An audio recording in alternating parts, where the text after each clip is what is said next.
This meeting is being recorded. Okay. And I call us to order. We seem to have full representation, which is great. Um, and and Linda's joining us. Great. Give her a second. Linda and Alice. Wonderful. Oh, wonderful. And the Shelter Island Reporter, always welcome. So we actually have been called to order already. We haven't done anything, so you haven't missed a thing. I see we have Jan. Wonderful. And okay, so the first item of business is just approving the minutes. Has everybody had a chance to go through it? I know, Greg, you had asked for a small correction or a small addition. And that's in there. That's in there. Anybody else have anything? Oh. All right, so motion to approve and approve. Everybody approves. We're approved. Great. And so usually we would do the water report next, but I'd actually like to introduce Kate. I think we mostly all know Kate, but Kate, maybe if I could get you to come up and introduce yourself and tell us a little bit about the new Back to the Bay's Menantic Creek initiative. Yeah, so my name is Kate Rossi Snook. I'm a resident here on the island, but I'm also the aquaculture coordinator for the Back to the Bays initiative, which is part of Cornell Crop Extension Marine Program. So just super briefly, if anyone here doesn't already know, we last year started a pretty substantial oyster reef planting. Spat on shell is what it's called, when we set oyster larvae onto recycled shell. And then we did a number of plantings out in Cockles Harbor to start this reef. And that ended up being a catalyst for resident on Menantic Creek to ask us to start a reef in Menantic Creek. There are a number of concerned residents on the creek, worried about water quality and loss of habitat and all this. He and his wife have funded a pilot planting, so just a small planting, that's what we're calling it, and also the associated monitoring that goes with it. So we got DEC permission. They actually are very excited about this location for starting a reef, because there's actually a number of SPAT members, which is another arm of Cornell Cooperative Extension. It's residents who have waterfront property or access to the water, are taught how to grow their own oysters and given the gear to grow their own oysters. So there's a number of SPAT members on that creek, and I had pointed out to the DEC that I actually noticed when I first investigated for the potential for starting a reef up there, because honestly, I thought it was going to be too mucky. I was like, I'll check it out, but don't hold your breath. Turns out there is a great spot, pretty high up into the creek at this second peninsula. And I'm sorry, it was too short notice. It's field season, as you can see. I came right out of the field to come here. I didn't have time to do an actual presentation, but up at the head of the creek, there are two peninsulas on the west side. So off the larger peninsula, that second peninsula is where we're eyeing it. But when I was investigating, I actually saw a few natural set oysters, but just on not ideal substrate, an old brick, some ribbed mussel clump that was a little too high out of the water. Oysters are intertidal, but not ideal. So I reported this back to the DEC. That made them very excited, because the potential for exponential oyster growth and support of this reef is promising. So yeah, last week I actually, and this is a new step for this year, NOAA just released earlier this year a new monitoring method for oyster reef monitoring. And essentially they're SPAT collectors. I brought an example again, but didn't have time for it. So these are called shell stringers. Just kind of constructed these pieces, T-pieces, and then have this wire with recycled oyster shells that we drilled. And I pound rebar down into the sediment, this fits over the rebar. I tie one of these lovely party pink cookies to the top of the rebar, just to make sure people see it, and also so I can find it, because they are all going at all of our sites, all the Back to the Bays sites. These are going out, there's 3 per site, and every other month I need to change these shell stringers out. And so they're, we assess to see if there's any spat baby oysters collected on these shells, and that'll help test, help us look at whether or not the oysters are spawning. We'll also see, where they're necessarily flowing, given the tides and currents and stuff like that. And hopefully this is, we're seeing this as being a multi-year study at all these sites. I'm really interested to see how all these different sites are gonna compare. So the oysters can be stacked that way in the water, basically. Or do you spread So that?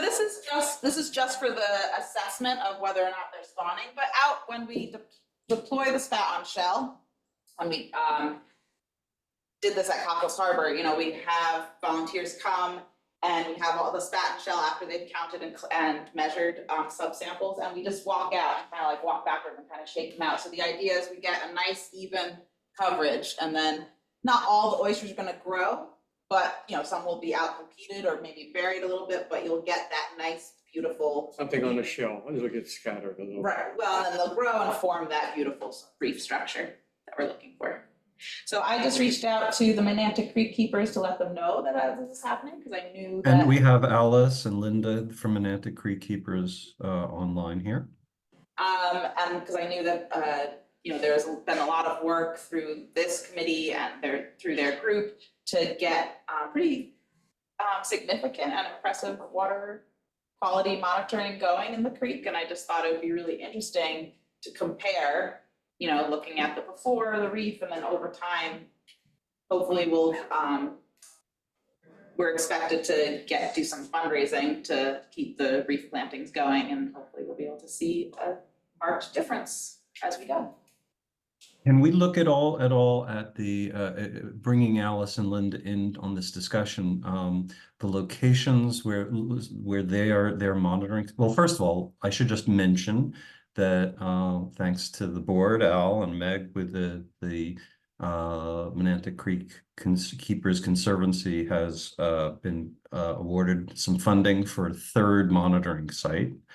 I know that their initial 2 sites have already gone in. Alice, is your voice workable, or are you not so easily able to speak? Oh, perhaps not so easily. As of June 3rd, I believe the original 2 have gone in. I don't know about the 3rd site, but are you and here's Linda. Linda's coming Fine. on. Yeah, are you able to be Alice's voice? And I'll do the best that I can. She's the driving force, but I will say, yes, the 2 stations are in and operational. In fact, we're going to pull them as soon as she feels a little bit better. So hopefully tomorrow, and then download and keep it going. get our initial data, the first set of data for this season. Correct. Right. Okay. And are you and Kate at all thinking about coordination in terms of the location of the 3rd site? Well, we really hadn't discussed it. We had almost already decided, because we have our volunteer, David Shanker, I think is his last name. He's in the neck of the creek, and he's a retired science teacher. So he has volunteered his dock. So we thought, how appropriate. Oh, good. There's Alice. I'll try to talk. And also, when we set up the whole program, the initial idea was to do 3 stations, one at the head of the creek, one mid-creek, and one near the mouth of the creek. So we've had the mid-creek and the head of the creek, which is up near where Kate is going to be installing hers. The other one would be in the neck of the creek. So we'd have a feel for what the different locations are. Great, yeah. And Joe, do you have a sense for where these the new station and the oyster seeding are happening in relation to where the computer modeling showed that waste from nitrogen from the center was flowing in to the creek? Are we above or below that? No, we've not done an overlay Mhm. with that mapping. Mhm. Mhm. And Kate, you've had a chance to look at the previous data that the Menantic Creek Keepers have. I have right? it downloaded and I started briefly looking at it, but haven't Mhm. had a chance to like really do a deep dive yet. Because they have some good information in terms of, you know, the incidence of low dissolved oxygen during the whole last season. I think it it dovetailed nicely with the work done by the USGS at South Ferry as well.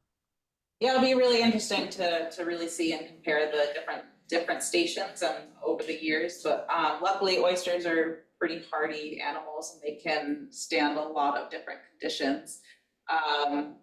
You know, some of the work I did down in Delaware before I made it out here, we had floating oyster cages, kind of like a SPAT program, but a little different, with SPAT on shell. And volunteers had these cages hanging from their areas in all these, that area of Delaware had all these man-made canals. And we also looked at dissolved oxygen, and they're still doing okay, even at the heads of these man-made canals where, you know, the dissolved oxygen was. I mean, I bring it up Terrible. partly because Alice and Linda had their own cages on their dock in previous years, and during seeing decline in the viability of those. Right. So- I will say, to follow on that, we just pulled them this morning, cleaned them. And although they were totally gunked up with lots of seaweed and squirts and all kinds of things, we really had a very good percentage. We still have, I don't know, maybe only, we have almost a full percentage That's Wow. fantastic. put in. Yeah, so it was a good good overwinter result. Great. And Kate, the other element of this, so there's one element which is, you know, water quality is impacting the oysters, but there's this other impact. It's one hand washes the other. The oysters themselves are impacting the water quality. That's the idea, and hopefully over time we'll see that. And so among those things would be nitrogen reduction, no? Or is it other contaminants? That It's we're really, taking? it would be. I mean, I don't know if you would get honestly measurable nitrogen reduction, Mhm. but it's all about the ecosystem approach, right? Returning this habitat, oysters are a keystone species, that with the filtering of the water that reduces the particulate matter, that increases the irradiance, like the amount of sunlight that reaches the bottom, which supports greater macroalgae growth, which is fantastic at improving water quality. That's really, so looking at the individual. The whole species, not ecosystem. answered, exactly. Is there a temperature at which these guys don't do well? Like I said, They're pretty hardy. I mean, it's the eastern oyster, Crustacea virginica, they grow from Canada all the way down to the Gulf of Mexico normally, so. Yeah, exactly, so they'll just grow faster with warmer waters. I mean, yes, to a point, I'm sure they could get stressed out, but they're pretty hardy.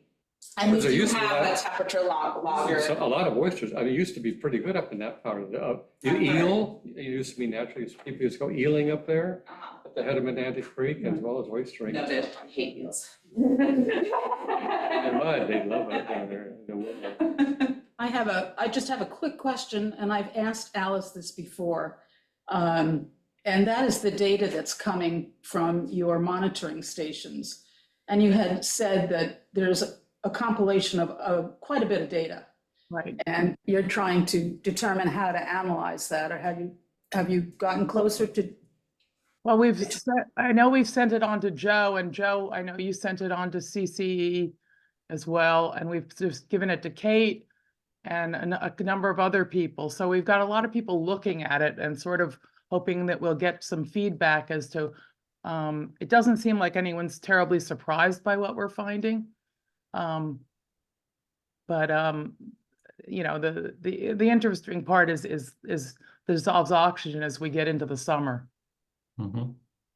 It was, last year when I reviewed it with Greg, it was his initial take that oysters would be the appropriate species based off the DO readings that they were getting. It was a short window. I think we only looked at a few months at the time, Mhm. but I think our low points were like around 2, a little under 2. And it felt like, a scallop project, for instance, would be silly. Oh, yeah, definitely. Joe, when you say 2 or under 2, could you, Was it milligrams per liter, I think, is the reading think- for the yeah. DO? Yeah, that's the actual unit. oxygen? Yeah, yep. And For everybody? at the time also, we worked to correlate those readings with the South Ferry USGS station. And there were a lot of similarities in terms of tide cycles and when the numbers were dropping, a little lag. But there was a pretty lengthy discussion about, well, how come the South Ferry location was actually dropping Yeah, similarly low? it's interesting. We connected with USGS because the consensus at the time was like, all right, well, if the water is moving quickly like it does in the South Ferry channel there, we shouldn't see these water quality challenges. But USGS told us that they specifically position the sensor like a foot above the bottom to capture this relationship of organic material decaying and an anoxic condition that more closely represents what shellfish in the creeks would be seeing. Yeah, so their readings, although it's deep, are quite close to the bottom, and they do that deliberately to get more accurate readings. So that was a good verification and validation of the data that they've been collecting in the creek. And so I don't know if it's just coincidence or perhaps it was the right answer that now you're moving in the direction of oysters, and that's what. Yeah, it was totally separate, but yeah. Yeah. Cool. Other questions or? Question, and it might be for Joe or Kate.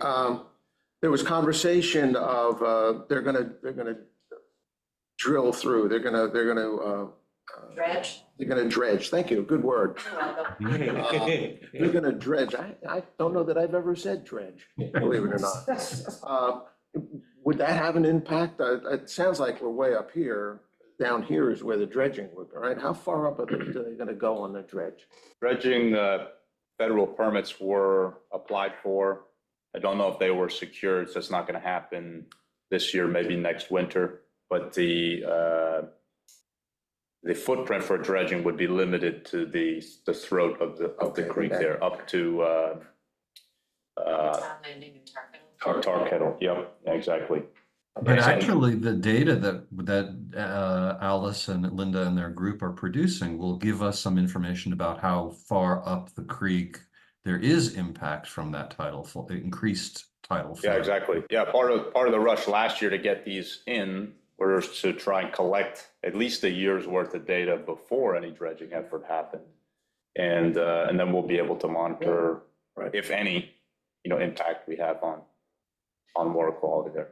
But at this point anyway, we would not think that the oyster reef would be impacted by the dredging. Not negatively. Not negatively. Yeah.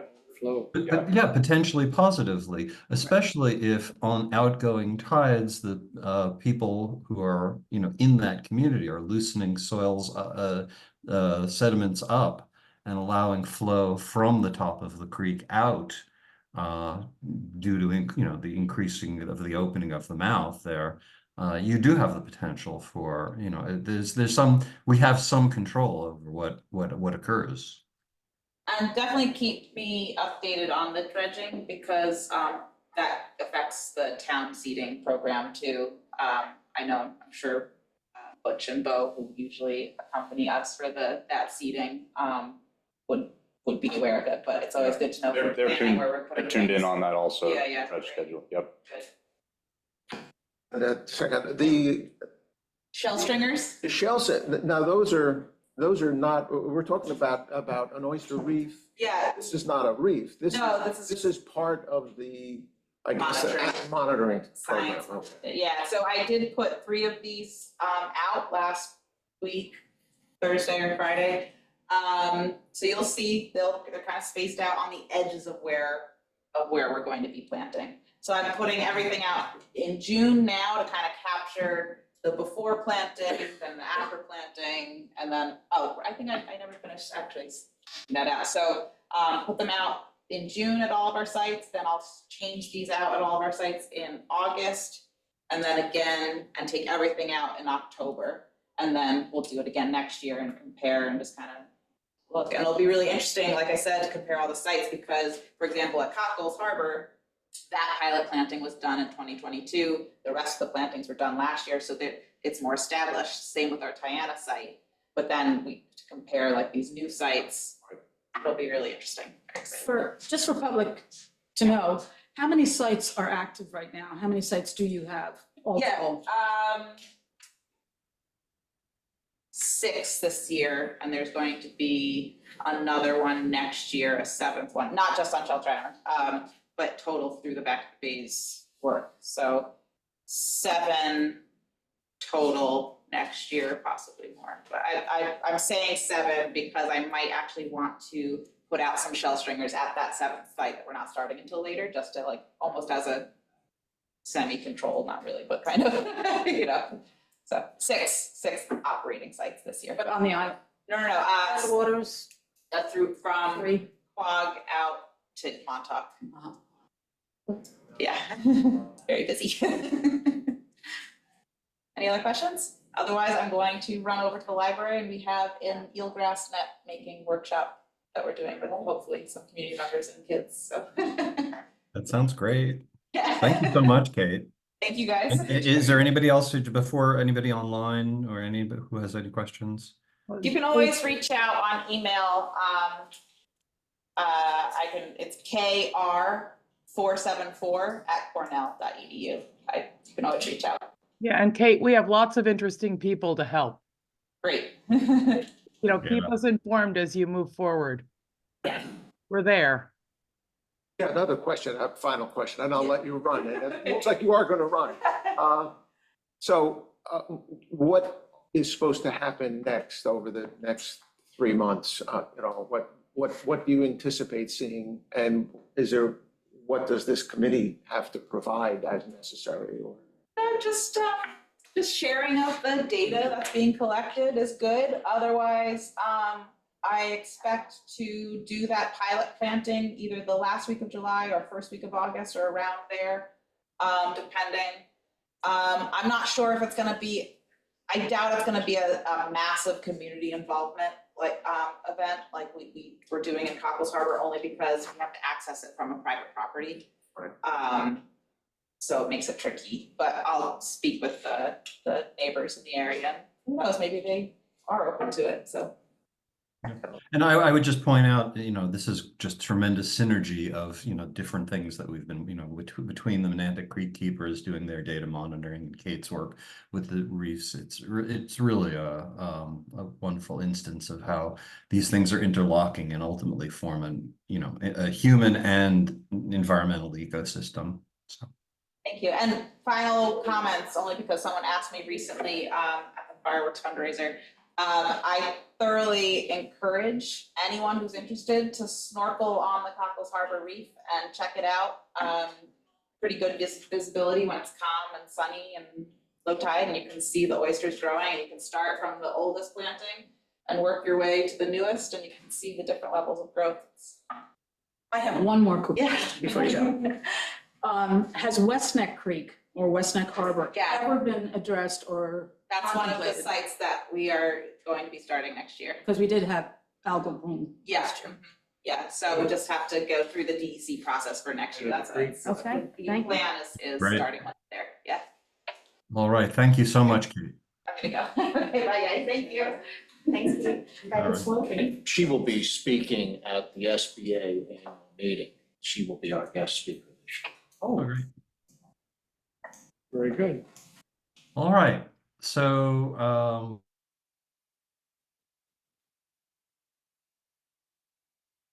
well, and rainfall reporting. So, Greg, I would turn it over to you.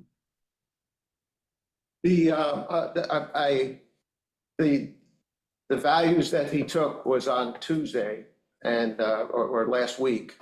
And they just got posted. I have sent out to everybody the draft. very quick summary is the drawdown has started. It's not dramatic at this point. The major 4 wells are above the 90th percentile.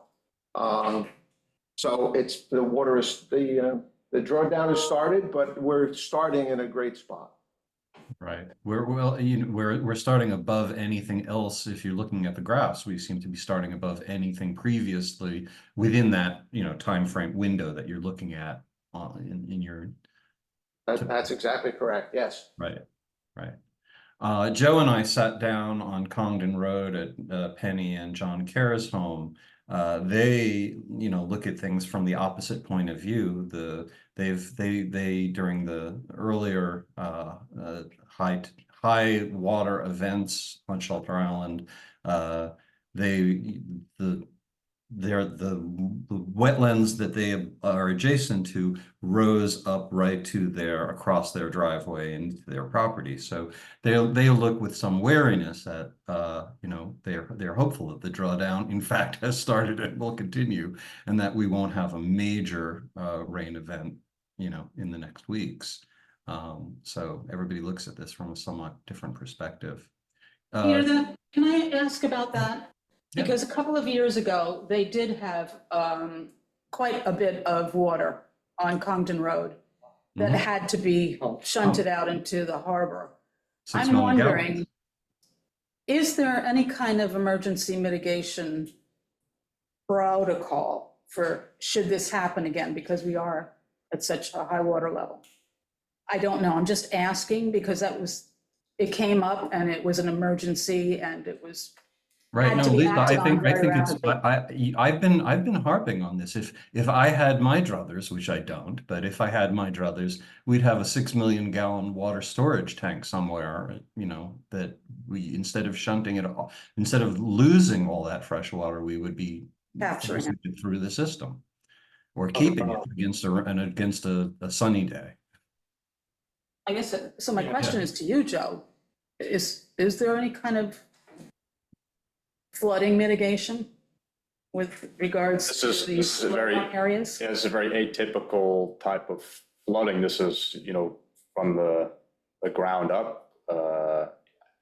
That was before my time when the pumping effort happened. Mhm. But I spoke with John Cronin a bit about the circumstances surrounding that flooding.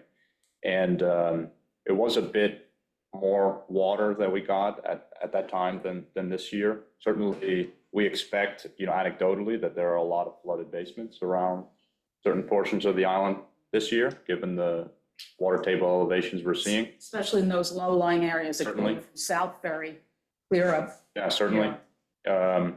When that happened about pumping and discharging the water, it's a complicated effort from an environmental perspective.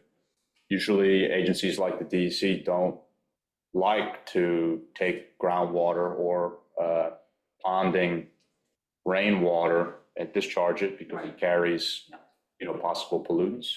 So, the long story short is there's not an easy way to mitigate that. There's not a very many effective ways to mitigate that.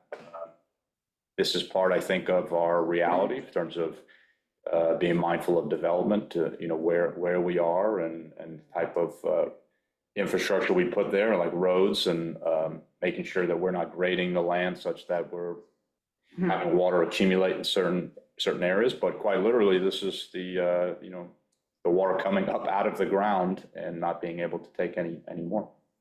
So Ken has his hand up. If Yeah. there's a clay layer under there, because the actual drinking water aquifer is about 40 feet under them. I mean, their well is quite a bit down in there. And it seems to me like there was a lot of landforming that went on way back when. I don't know if Al remembers this or not, but there was a lot of work done on that whole area filled. Yes, I lived there. I Over remember the that. years. Yeah. Runoff used to go into Cockles Harbor, I believe. It used to go all the way down through the low area. Mhm. And that all, I think for the airport, up to other things got filled in there from what I understand from a historical standpoint. Well, that area of where the Kerrs lived, that was all fill, Mhm. because that was all sort of lowland, almost like Lily Pond across the It street. was almost like, right, just like the Lily, right, exactly across the street, right, along there. Anyhow, there's a reason, to me, it's like otherwise you would have percolation that would go down through there, in essence, that kind of water, because the aquifer is down there someplace.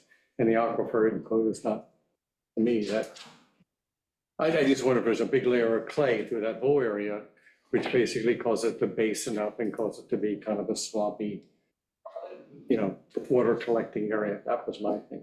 So Or is it drilling a sitting, hole would be a way of finding out. is it sitting right on the aquifer? That's the other question. That's a big question. It's quite low. That's saturated land. Quite low, that area. Yeah, It was the aquifer, actually. yeah, it's quite low. Soil quality in that area is poor, it's not very sandy, it's not, doesn't. I think it's affected more by rain Yeah, it's more. than it is by a rising. Now, as your data shows, in other words, you haven't seen a big rise in the well that we have that are test wells around there. Some of them, yeah, that's correct.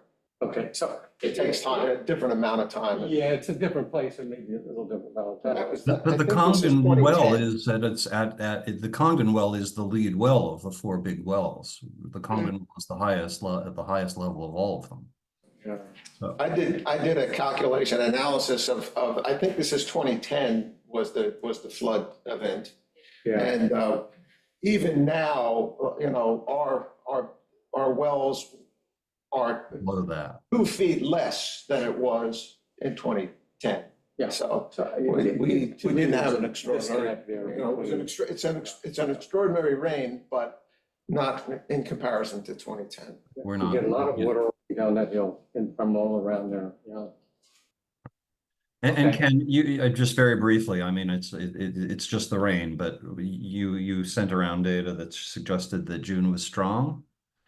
June's rainfall has seemed strong. Correlation between, Well, I'm not correlating anything. I'm just, if you want to comment on how strong our current rain well, cycle. you mean this month, how much rain Yeah. we've, Yeah. we've had? Let's see, what have we got here? The right one here is It was 1.7 or something like that. But that was, the first Okay, week of June. June, 2024 June from, to 6/15, we had 1.48 inches, basically, which is a pretty healthy amount of rain in the beginning of the month, which took our year-to-date number through to the 15th at 30.55 inches. And normally I say we're looking at 42, in that range, 40-some inches, therefore, on a yearly Yeah. basis. And we're not halfway through the year. I mean, so it's been a really wet spring with the amount of precipitation that we've had. All right, well, And we'll I have to expect, keep- there'll probably be a little bit more rain this month, I would imagine. Mhm. What's Yeah, our Andrew. goal here? People are experiencing, we are experiencing in some places rising water table. It's getting into people's basements. I've been hearing about it. Is that something that we're simply want people to be aware of? Is it something that, is there a role for the town to do something about this? What is that role? I don't think there's anything in town. I mean, I'm just curious. Cellar, like putting a full cellar in an area that's maybe too low for a cellar, and you got problems. I know in Silver Beach, there are areas where you shouldn't have a basement. I don't have a basement. Right. I have a crawl space because it's very low in a FEMA area. But it also manifests itself, at least in Silver Beach, with storm drains getting clogged, Okay. simply beyond capacity. And then we also have on Brander Parkway, there's a section of the road that goes close to the surface expressions of water in Westmoreland. And the road floods and then it freezes in February, Right, so. on Brander, for instance. And I've chatted with Ken Lewis about it, and there's not much he can do, unless town wants to raise the grade of the road in that section to then have the water drain off the roadway, but that probably puts it in people's yards. I have a different, your response, what's the town's responsibility, I think, is to make sure the codes that are used to build on this island have to identify that you shouldn't be digging a hole in the aquifer and hoping that you're gonna then pump the water out, and then I'm gonna make a real swell concrete basin, and then that will get wet. Over the next what, 50 years? I don't know how long it's gonna take. The water table is gonna rise because the sea level is gonna rise. And if we have the same amount of water and that seawater comes up, pushes up, it's gonna push the fresh water up. What the town should do, if you wanna say what could the town do, they could make and change the zoning code so that anytime you wanna dig into the aquifer, you are restricted from doing that. And that if that means if you wanna put a pool, that pool, that legislation exists, yes? It does exist in the way of DEC. Yeah, well, that's, right now, the town says you can't dig, but you can put a foundation in, you can build a house there. You can not worry about how the relationship, I could be wrong here, is the height of the bottom of the leaching rings, is that designated by the town code about how much space you have to have to water? Health Department. Is what? The Suffolk County Department of Okay. Health regulates. And what are they saying? 3 feet, 3 feet? Okay, yeah. However, that's 3 feet Between down. the anticipated groundwater and where the leaching, the See, basin. that's for septic, you have to do For septic, backfilling, and what yeah. they do in these cases is they build a berm around the Yeah. house, basically, cement wall, and raise it up till you get that number. Yeah, that's fine. Yeah. Except if they, But, maybe, and perhaps looking at other code things that would impact the water height in terms of how far you go down to, so. Although Greg, that you bring up a very relevant point, and it speaks to the education process that we're going through and that the community has to go through. One of the technologies that isn't widely adopted, but has the potential for raising the level at which septic waste is being discharged is shallow leaching fields. And that has a number of different advantages. So I think that, the height, clearly the height of the groundwater is shifting. And as you point, we don't know how quickly or over what time, but that this does transition us very nicely to the next agenda item, which is the water quality testing, the concept of doing water quality testing using Suffolk County Health Department's testing protocols for both Menantic Peninsula and for Silver Beach. We had discussed and voted for approaching the WQI on that. I think Joe has approached the WQI. I'll turn it over to him in a minute, but only for Menantic Peninsula. Doug wasn't at that meeting, but he was well, what about us? And I think all of us, I'm sure Ken had in the back of his mind as well, that Silver Beach was one of the very next priorities in terms of nearshore water quality testing. So I'd like to turn back to that topic. Or and Joe, maybe you could start us off by just saying what happened on June 6th. Andrew, did you want to say something before? Just before we leave the discussion of flooding and the connection to the town code and so forth, does that do those relationships need to be evaluated? In other words, we sit here, we talk about something and I'm saying, okay, what are we going to do with that? You've raised an issue, which I wasn't aware of, which is the connection between the flooding issue and the town and the code, where people can build, how they can build, whether they can put in basements, the whole septic tank. Is that a set of relationships that needs to be evaluated, given what we expect is going to happen, which is the aquifer is going to, the water table is going to generally rise? I'd say definitely it needs to be evaluated. Discussion. Was it in the comprehensive plan? I think it might have been. this what, Discussing, how deep you could dig and all that sort of stuff. Any remembrance of anything about the environment? well, I mean, the environment's covered, but specifically how deep you're allowed to dig is not covered in the comprehensive plan. Okay, Issues of dewatering, that was brought up, making sure that you're not dewatering for things like swimming pools and such. I mean, that's already in the code. You can't dewater to put in a swimming pool. And so, there were things like that that were put into place. So that's why you have to have, like 2 feet between the highest estimated groundwater and the base of your swimming pool, so you're not digging in the aquifer. Because then you'd have to de-water and you're not allowed. So, I mean, things like that are in there. There's no If you were dewatering. digging below the water table for a foundation, you have to de-water Correct. in essence, which Right. would, I assume would require a DEC permit. Typically. I mean, like they did at the Historical Society, right? Yeah. Basically the same issue held there when they put in the vault. Yes. There's no dewatering in our code for swimming pool installation. But that's it. We Right. don't say anything about foundation. It's one of those, another one of the issues that adds to the long list of things. The DEC has a say in that out, from what I understand, as to how many gallons per minute they can take out. And is it fresh or is it salt? No, I mean, he's talking about, Talking about dewatering. Yeah, code. Yeah. Well, I guess Dewatering it's not and- building and- code, it's like a DEC dewatering. but you're talking about how deep you can go in an area that is vulnerable.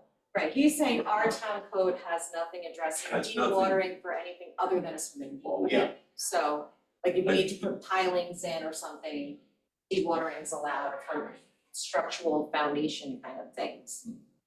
But not for swimming pools and luxury items. So Al, you're suggesting that that relationship does need to be examined by this committee? Yeah, that- I mean, look at the house that was built on the end of Oak Tree Lane. Oh my. It's a narrow peninsula. I mean, everybody's seen that, everybody's told that. Absolutely. There's nothing in the code that Yeah, says you can't, but other than just a no. yeah, when Sandy came through there, the well was salted, the basements were flooded, I mean, or whatever they had there was like. Well, the whole peninsula was flooded. There's nothing under there. I'm surprised they have water. Well, going back to Andrew's point, though, does this need to be revisited? Does it need to be an item? I would say most certainly it does. And to Al's point, where on the list do you put it? I mean, is it something that the WAC wants to take up at some point in time? And do you want to schedule it in? Should we be discussing it? Is that our to-do? I mean, is that something, Yeah, I was that's gonna the say, is building that, department? Is it, I mean, we have anything to do with that discussion? I'm not really sure that that's within our scope. Yeah, it doesn't seem like it. Well, I question that. I do think that we have nothing to do with regulation for sure.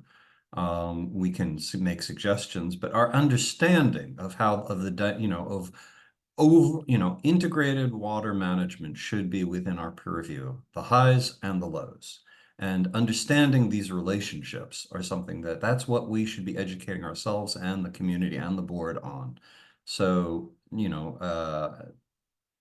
it's within our purview, but again, we're looking, as a committee, we're charged with looking way out into the future, not necessarily to immediate action.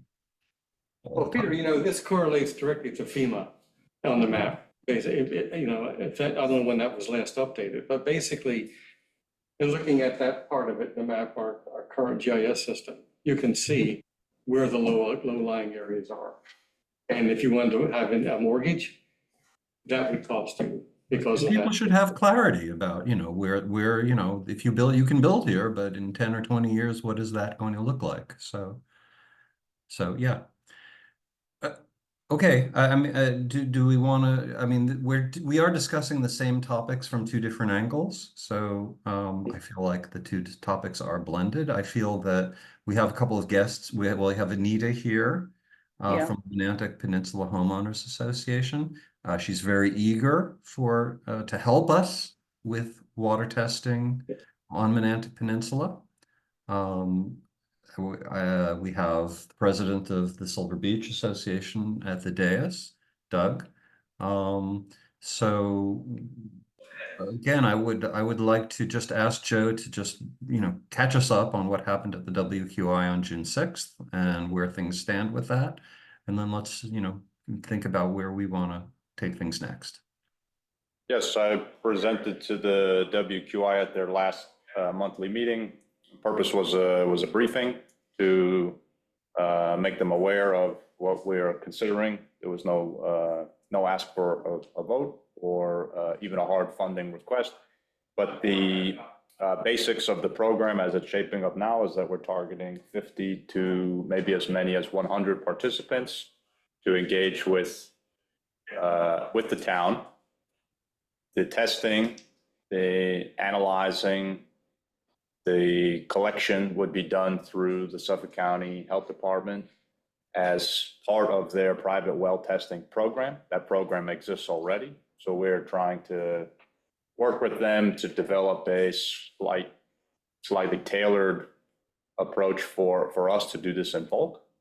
And we're working concurrently with the county to square away those details as to how we time the collection, the ownership of the data, the formatting of the results, the payment. And so we're juggling a couple of different departments, entities at this stage. We've been talking with Anita to help start spreading the word amongst her neighbors that this test may happen at the end of the summer and early fall. We're working with the county to secure their support, their resources to take this test. We're working with WQI to secure some funding, and then ultimately this will be packaged up and put before the town board for the decision as to whether we can move forward or not. That is the current status. In terms of timing, schedule, we'll put this before the WQI for a formal vote at their next monthly meeting, hopefully. That's the plan. That'd be the end of this month, Greg, or is it early July? No, it's the end of this month. I think right. it's in about 2 weeks. So we'd ask for their recommendation on the program at that point. The recommendation would then go to the town board, who sets a public hearing. That's a procedural requirement for accessing those funds. And then once that is done, we would need a vote by the town board, yay or nay. If they do approve, that means the funding is lined up and we can then begin, enrolling participants. Concurrently with, I think, the briefing and the vote request from WQI, we'll be working with the county to finalize the program details. Because we won't know exactly how many participants are going to enroll and the general cost of the program, we'll present to WQI for that estimated amount, 50 to 100. And that will be the cap, funding request that will be asked. The county And supports. just to be clear, that's $5,000 to $10,000. That's right. It's $100 per participant is the cost. That's about the cost of the center nitrate test that we did, but that was a much smaller band of testing. So this will be over 200 components, the full spectrum potability test. The county is much more supportive of the smaller footprint because they feel they can execute in the time that we had expected in taking samples between August, September, October-ish, around the same amount of time. Footprint, I'm trying to, the word footprint. Yeah, we had originally discussed this as a near coastal, near shore overlay opportunity for testing. And now we're talking about a smaller footprint that is effectively, the Montclair Peninsula. The edge of the peninsula. The whole peninsula, I think, yeah. Colony, which is the end, right? Yeah, exactly, yeah. And so, the number of participants So would you're come talking down. about, nobody else can see this, but you're talking about this? I think we're talking about the whole peninsula. Okay, Yeah, all right. South is- yeah, pretty much south of. Not just Montclair. Yeah. Yeah, not just Montclair, It's yes. the entire peninsula, and there's inland properties there, obviously, besides the waterfront. Correct, yeah. Oh, that's town property. So, so that number of participants seems to line up better with the county's testing resources, given the lead time and our interest in trying to keep the testing window as tight as possible And I think I'm hopeful that as we work out these details, this will become an easier process to replicate in subsequent neighborhoods. That once this relationship is formed and we understand how to best bulk collect people's water in a given neighborhood, that's on their end, the county's end, and we'll be able to then do this again for different areas of the island, and it's become a very repeatable process. I think one thing we learned about the private effort that we made in the center was that it can get expensive quickly, and the logistics of collecting all of those samples is quite challenging. The testing company that we used last time said they really can't do this at scale, at scale period, and certainly at that price point, it's not really feasible for them. It was So the county, onerous. looking to the county is, I think, probably the more sustainable path if we want to continue this testing effort. Can I ask a question? And you guys can tell me whether you think it's necessary or not. As I've read the emails and as we're talking about it, I know me personally trying to figure out where we are in that process, who we're talking to, at what point are we connecting with other agencies? It's sort of here. Now, I could go to your email and block it out for myself, but would it behoove us to have a schedule? So Yeah. that we can say, okay, here is where we are in this process, Yeah. thereby using that schedule for future projects. Yes. Something concrete that we could even go to and say, okay, this worked because this did not. Something like the water, the WAC water management paper. Yeah, Joe, a Gantt chart might capture those timeframes in such a way that you basically then have these dates and you could really see. And I think, Lisa, it would then really be helpful when you want to extend this elsewhere, because then you could go back and. Absolutely. It would be part of the, the methodology for future. Is that? And I know is that engineering all? has used Gantt charts frequently in their projects. Yeah, exactly. Yeah, no, I've got this laid out on a legal pad. So, and it's somewhat dynamic. This time around, for instance, the county is talking with their administration. They're bouncing questions back and forth off themselves internally. So this time around, being the first, will be a little bit different, I expect and hope, than any subsequent one. So that flow chart would be very appropriate. Some of that is procedural internally, to access funds from WQI. We have to have a presentation to that committee. They have to make a vote. Yes. That has to go to the town board. They have to schedule a public hearing. All of that stuff will happen no matter what. That happens for this project, but any other project that comes before them. So those types of things are fixed. And it's a living document. It's going to change as you go.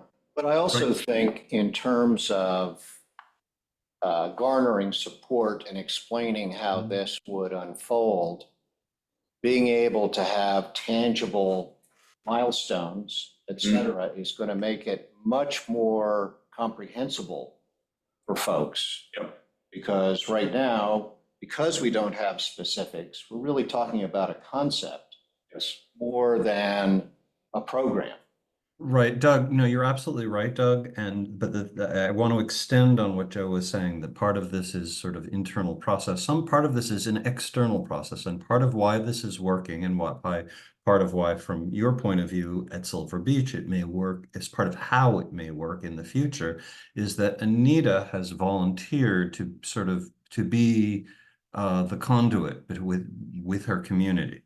And she's actually struggling, I know, right? I see from email, because processes have to happen in parallel.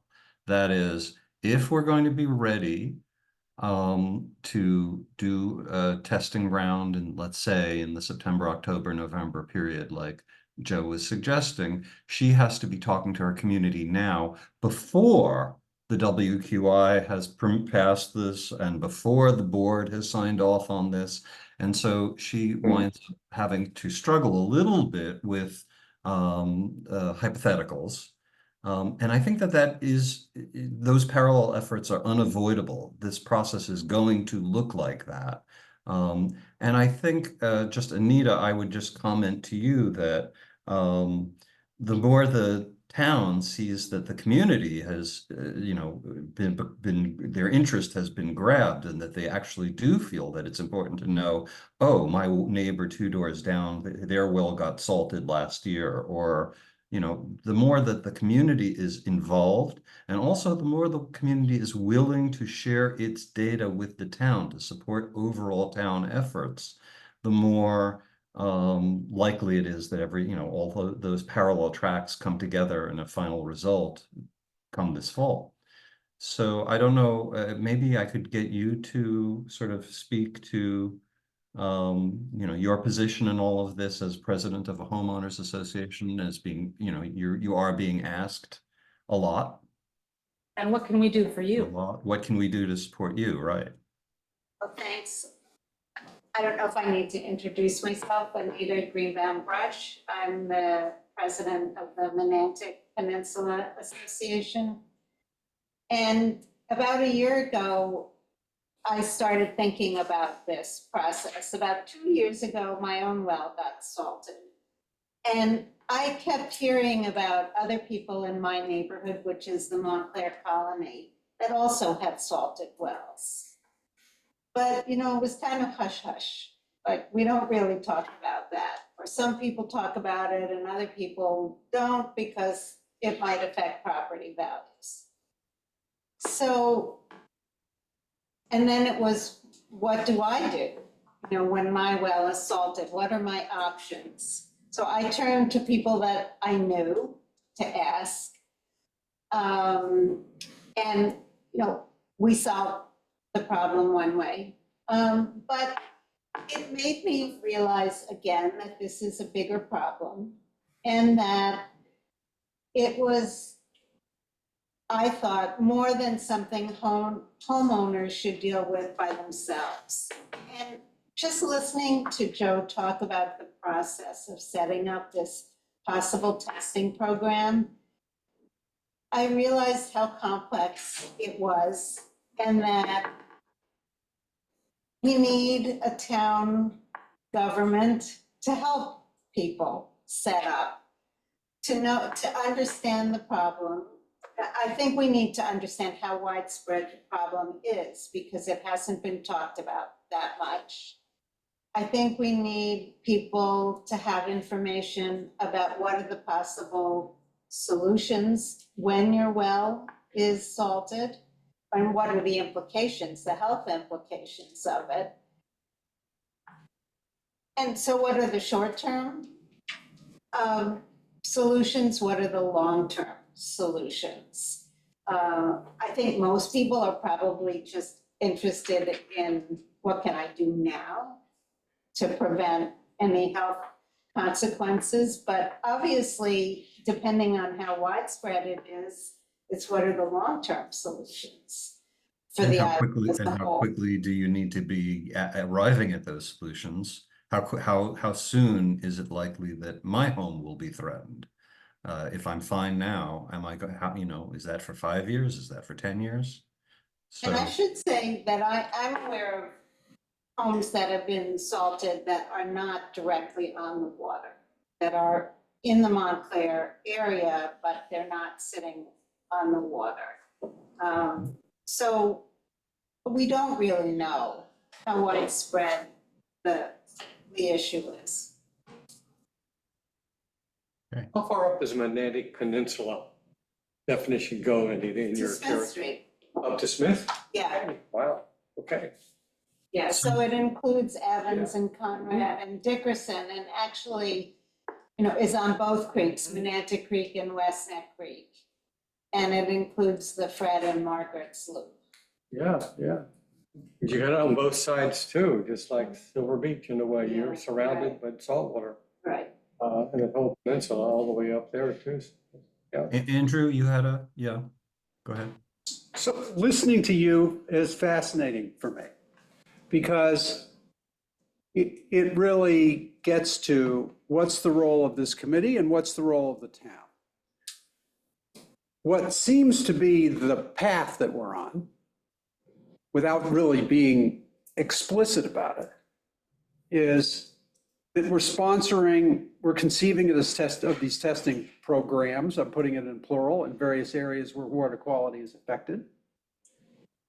We're collecting the data, we're publicizing the data, and then we're kind of seeing what happens in terms of citizen and homeowner demand for either they're going to solve it on their own, or do they want the town to step forward and facilitate a community solution? If so, what's the setup for that? So I don't really know where this is going. It may be by design that none of us know where it's going, because we want the sense, we want the urging for it to come kind of organically from people who are affected, as opposed to taking a leadership role and making something happen, putting alternatives in front of people and making something happen. So, for example, I recall later this summer, I don't remember the date, we're having we're having a session in the library, I don't know if it's in the tent or in the building or whatever, where we're going to be talking about different things that a homeowner can do to address various quality issues. Mhm. But if everybody is happy with this just happening, waiting for it to happen organically, okay? If the will of this committee is to be more proactive than that, it's okay. I come out of a utility career where when a utility stumbles on a problem like this, they try to do something because it's an opportunity. But that may not be the way we want to do it here. Well, we're not a Yeah, and I'm- utility. We're not a clearly- utility. No, we're No, not. However, in what you were pointing out, you're fascinated listening to Anita. What I would, the point that I would come back to is where she started, which was nobody talks about this Right. in my Right. community. And my belief is that our role has been, let's talk about this. Let's bring it out into the light. Let's examine it. Let's get our heads wrapped around it. Doug. Yeah, one of the things that Anita said, and I think it's something that we as a community and perhaps as an island need to get really clear, is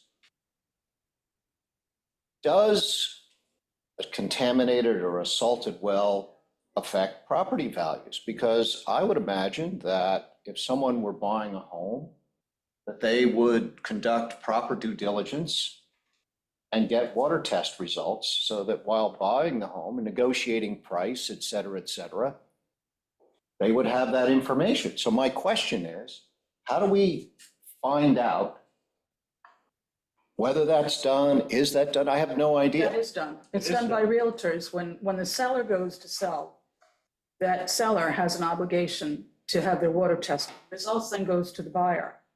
And that's the conversation that I was sort of stimulating was, Right. that's information that's accessible to us already. If we ask realtors, and I have a couple of calls into realtors, if they would share that information or ask homeowners to share that information.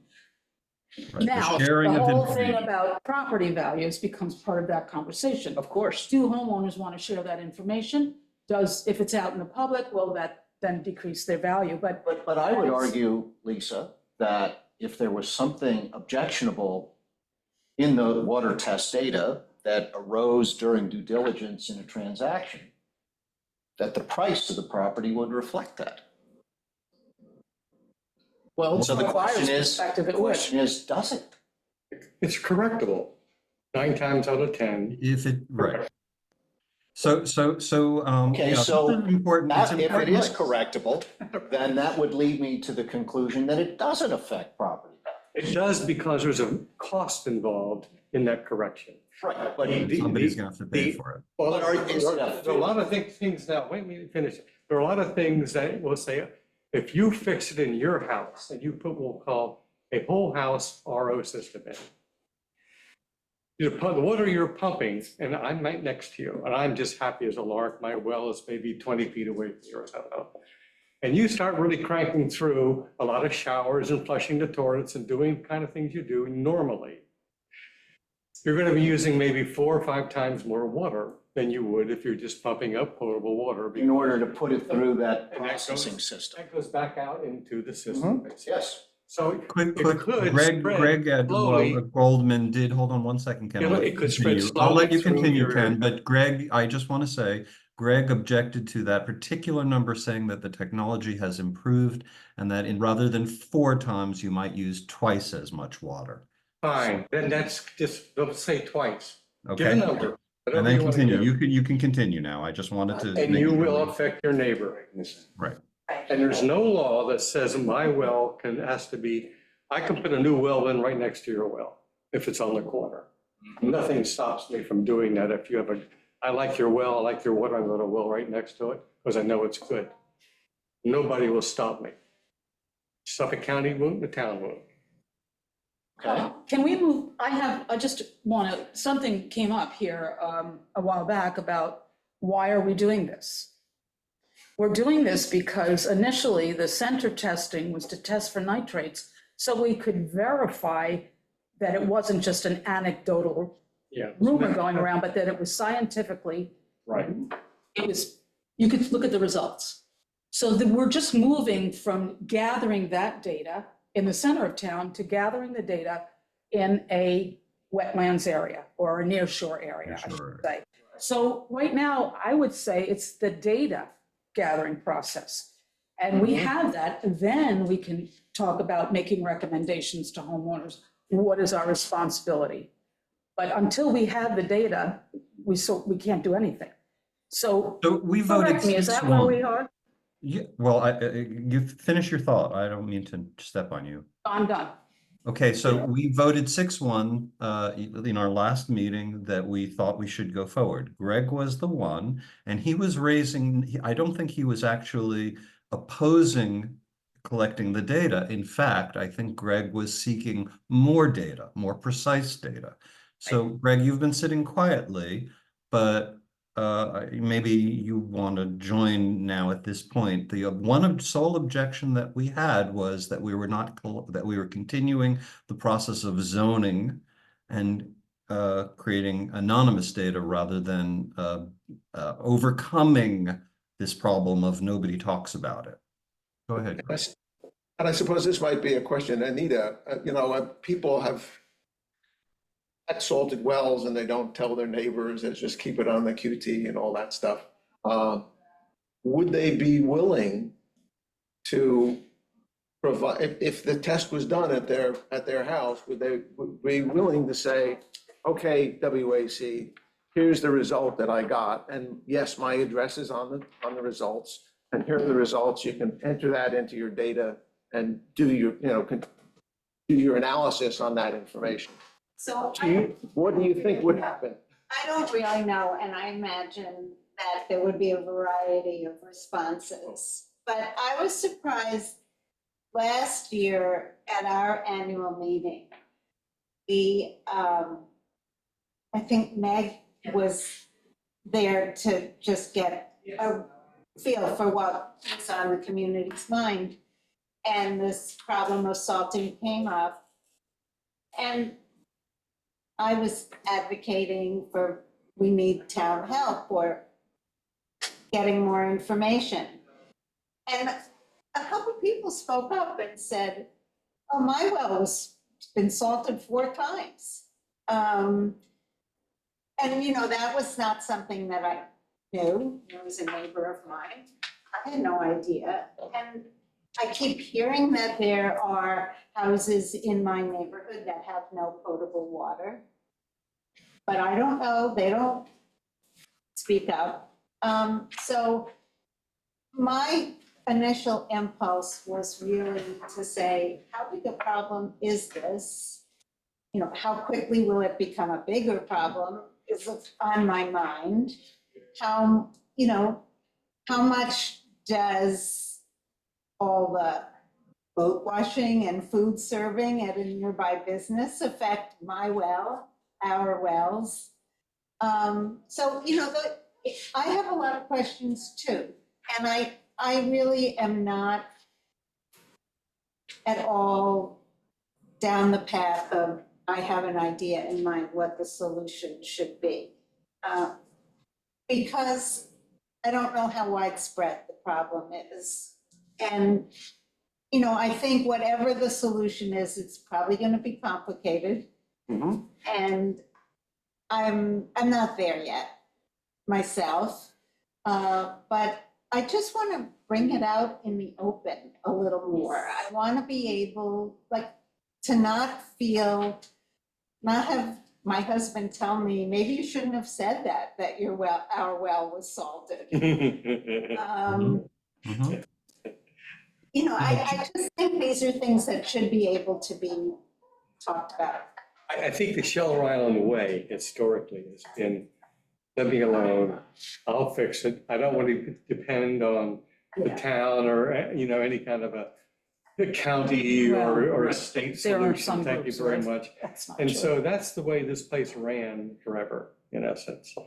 And the only thing I can say is that maybe it's changing a little tiny bit because a lot of people are not, in quotes, Shelter Islander types anymore.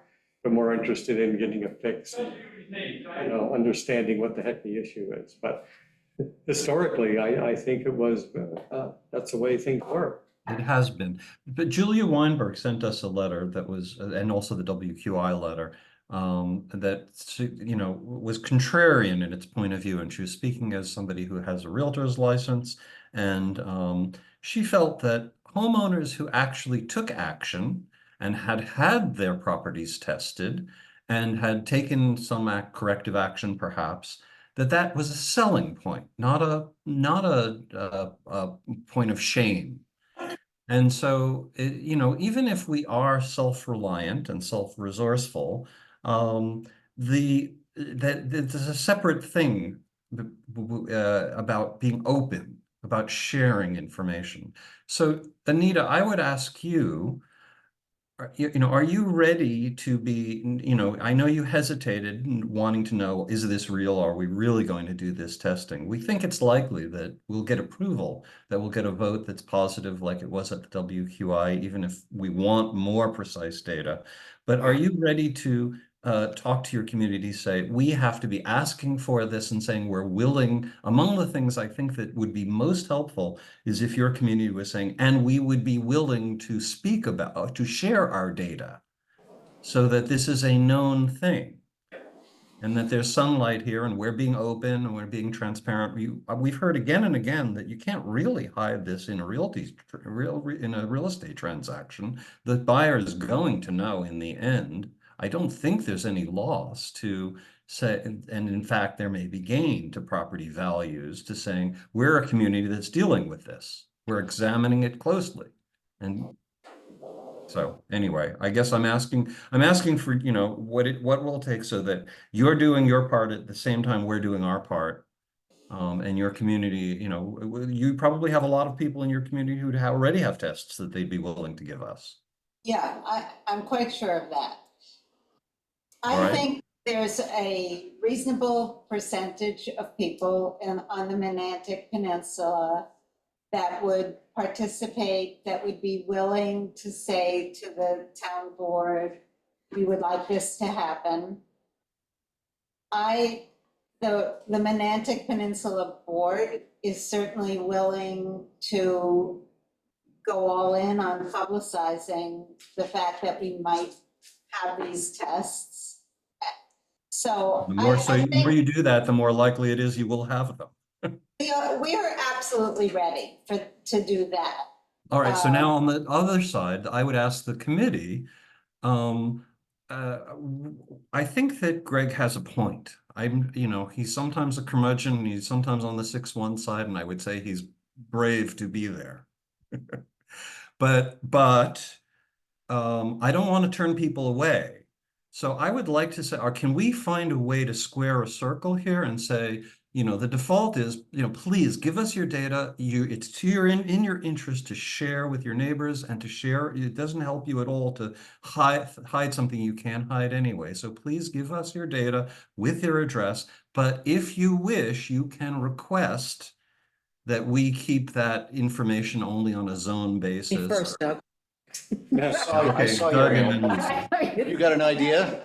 Well, no, Lisa I and then just Doug. thought at the last meeting, we had spoken about that being an option on this test. Yes. However, am I hearing, and you can, tell me if this is what I'm hearing, that the WQI would be would be more reluctant to give money to this test if we didn't put all of that data in, or if it was optional? That's all I want to know. Yeah, my feeling is that, And are you alone, there's Doug? only, I'm probably the only person at this moment. Okay. All right. I think it would be very helpful perhaps, maybe before this thing happens, before we move, health through hell and high water, a question, I don't know if an email, I imagine you probably got just about everybody's email. In your peninsula and association, do you have a salt reduction system in your home for drinking water? Right, bang. And that is certainly is not something that I think people would say, oh, I don't want anybody to know about that, because it's a benefit to the neighbors as well. As you say, you didn't know your neighbors had salt, had a system that was taking salt out. I presume that's what they did when they found out they had a salted well. Just as a good neighbor to say, it's, I found a live hand grenade in my side yard yesterday, but I didn't tell you. Isn't that a disingenuous? But I don't tell you because I don't want people to know that I have live hand grenades. Isn't that a That's an- disingenuous way of getting that information? Huh? I say, isn't that a disingenuous way of getting that information? Are you inferring that if they have such a system, that's indicative that they have intrusions? Question two is what was your test data results? So And we're gonna would you get- share them with us? And that's just a matter of, would you share the test results? That's, So my reaction is that when I send out an email, I'm lucky if I get 7 responses. It's not that kind of a community. I don't get many responses. We are so there are about 150, 160 homes in the Menantic Peninsula. I would say I have the emails, I think I sent this to you, of about 100. I can't quite remember right now. That doesn't mean that everybody reads them. That doesn't mean that, people will respond. So I would be very surprised if I got a meaningful response from sending out such an email. One of the things that we keep forgetting about here, that this is a variable. In other words, salt water testing is determined quite a bit by sea level heights, which can change. And if we had a big storm with a great good easterly or southeasterly wind blowing up into this area, okay, low-level homes could be salted for a while, and that water. It would disappear over time, okay, as the things return back to normal again. So this is something that you don't have with nitrates. I mean, quite the same way. This is much more of a variable that is can disappear as it rains, as the tide goes down a little bit, and so forth. My well is better now because I was salted. I was way up over the numbers there for about 8 months to a year. But And that forced. Shelter Island is one hurricane away from that event. And then there will be a hue and outcry like we have never heard before. With their economy. what would the hue and out, what would that hue? I need water to drink. I need water to drink. My well's salted. we'll be able to show them, in a few months, we'll have a session that says, Emergency. do your, get an RO system, just do it for your drinking water, You need please. it tomorrow. Okay, the issue you got is emergency water supply, So, in my mind. You need a way to get water to an area quickly. The other option is you go and you buy it, the IGA, you buy. All right, but let's let Meg. Meg, go ahead. Anyhow, that's my feeling anyhow. we've gotten off topic. Yeah. So going back to what Andrew said initially, our goal at this point seems to be to collect data to determine if there is a problem, what the extent of the problem may be, and then to look at potential ways to address it. So for that, what we're looking to find out is how many homes in an area have salt water in their well? It's a very general question. Well, let me And expand what's on the that though, Meg, degree? 1 second, because to build on that, one, I think, really important aspect of this, which we're neglecting to value, is that this is not a saltwater intrusion mapping effort. This is a potability test, which represents a snapshot of all the participants' drinking water conditions at the time of the test for their given arrangement. How deep their well is, how hard they've been pumping it.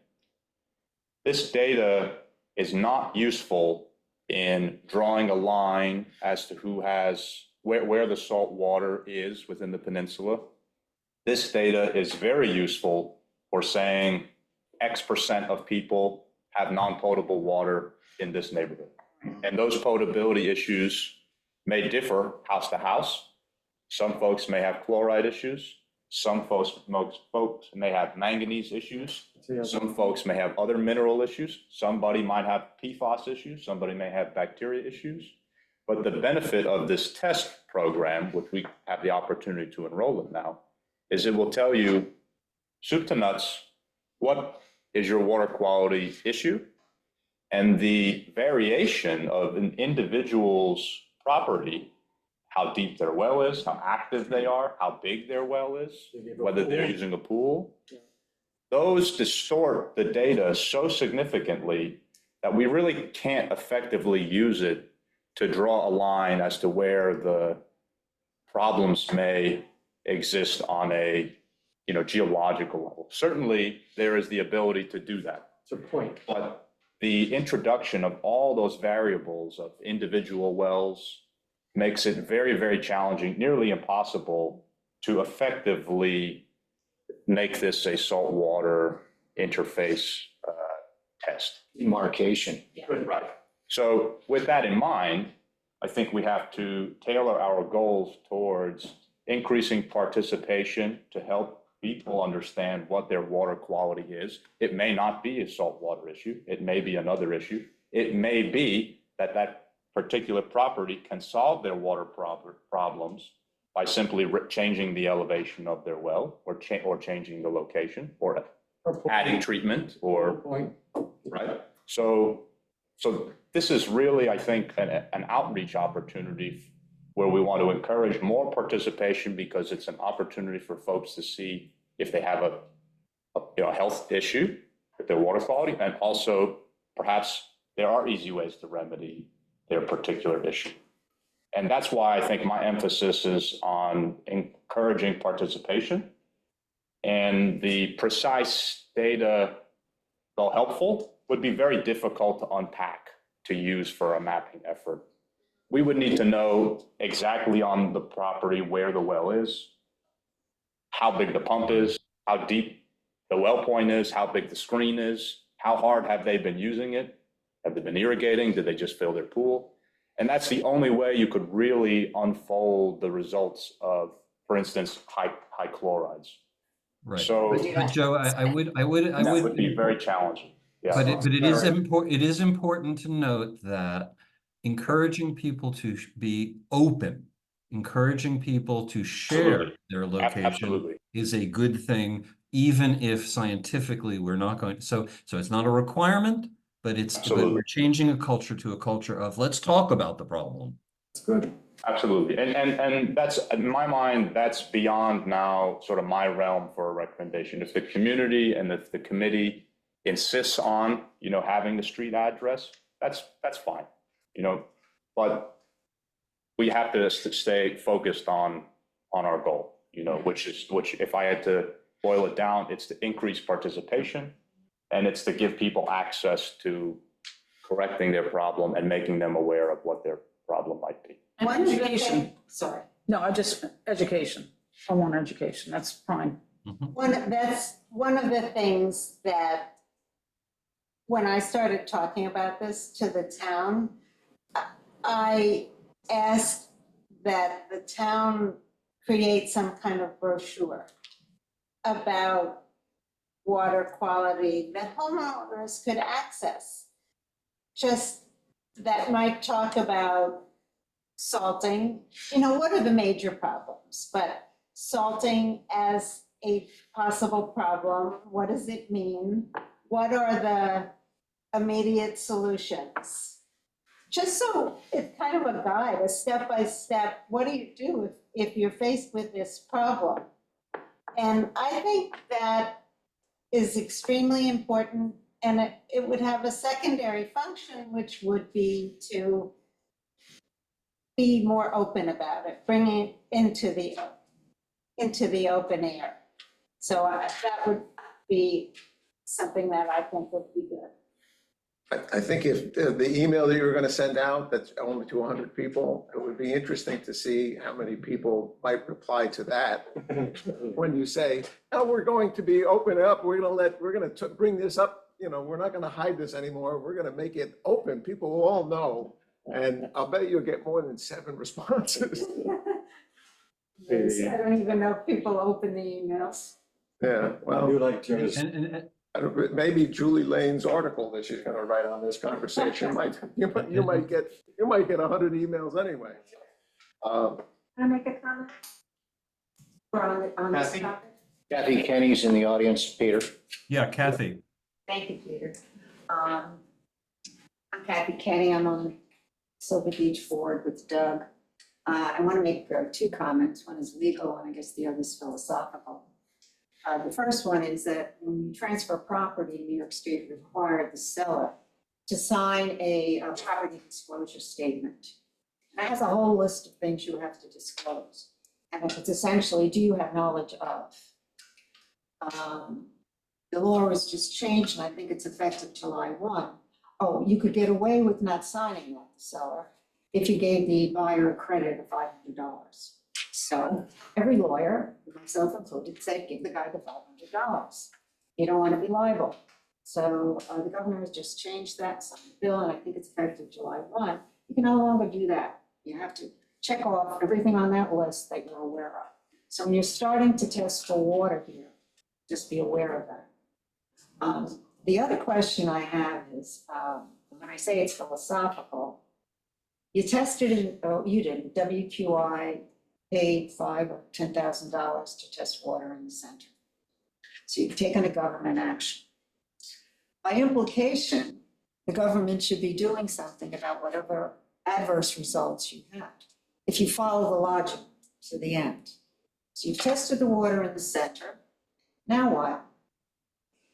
What should we do? Lovely. Now you're going to test in Monantic. What should we do? I mean, Andrew asked this question. And I think you can't start fixing everybody's wells. I think what you have to do is tell, and I think it should be a means testing for the town to pay for somebody to test the well. Suffolk County came out here, I don't know, spoke to some committee or the board, and there was an article in the paper about everybody testing. And that kind of encouraged me, oh yeah, get your water retested. And I'm in the process of doing that. So I think the only thing the town can do is start looking at the code. Albert mentioned something about not having a basement 2 or 3 feet from, restrict the installation of wells. You now have a dock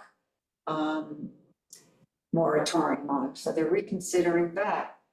You have municipal buildings that could have advanced septic systems. That may help just the way the schools' advanced septic system help. But I think you cannot go about fixing everybody's wells. So why are we testing? And why are we paying for it? If somebody doesn't want to share their information, why would I pay them to have the water test? Yes, Greg? It's just because you made it sound like the study that we did for nitrates and the proposed study are equivalent, and they're really not. The nitrate study was something that the WQI is ready and willing to fund portions of that, we've got a $12,000 limit, I guess now, something like that. And the county and the state will also provide cash. And You're talking so, about testing? oh, You're talking about testing? no, I'm talking about putting in an IA system. Where? The WQI supported doing the nitrate test because the goal there was to have people say, oh, I'm flushing. I've got nitrate problems. What am I gonna do? Oh, by the way, we, get a QA, get an IA system in your property. It may not help me, but it may help him up, down, or like the water flow. It's not direct. Everybody to get an advance. Why do you need a test to do that? Because we're not getting enough people getting. Well. Yeah, you have to have an open public discussion, that's why. And the point being is that. Maybe start doing workshops. We Don't are send doing letters, workshops. get on the phone and call people. We do- You gotta throw out a letter. The point, just to finish my comment, is that this study, the proposed study, there isn't a process that the WQI Right. can fund, No septic. right? It's like, do we cover end of pipe, right? We're not supposed to cover end of pipe things. You're talking about the center. No, I'm No, talking he's about, talking no, about I'm near talking shore. about if it's saltwater intrusion, Right. the WQI does not have the ability to fund improvements to make that problem go away. But Greg, But we do Right. have the problem to reduce the nitrate issues. And that's why we said, okay, we can test for nitrates. Maybe that'll trigger people. If we had their addresses, maybe maybe they Hold on a would- second, Greg, buy we it, got not do anything. that. Let's let Lisa get in here. okay, I think Joe just said that this was not just about saltwater intrusion. It's about what's in your well. And it could be many, many contaminants. We don't have many systems that we can't fund a lot of systems. We can't fund. So if someone in Montclair Colony had a higher than 10 milligram, What? amount of nitrates, Okay. then you could justify that test by saying, all right, we can fund IA systems for that. Right. But you don't have that. You have whatever it is, I don't think there's an MCL for manganese. So, Oh, yeah, manganese and iron, yeah. Is it 9 There's milligrams? numbers for that. Yes, numbers wrong. but I think what was just said was that this isn't just about saltwater intrusion. It's about many other contaminants. And also, we Greg, can't cover- your committee does not have WQI only the cannot ability. cover those end of pipe. Greg, resolution. just because all you've been doing is septic system doesn't mean that's the only thing that you can do. And it isn't the only thing you have been doing. The WQI has funded a study for the remediation of Fresh Pond. It has funded the oyster reef work that's been done.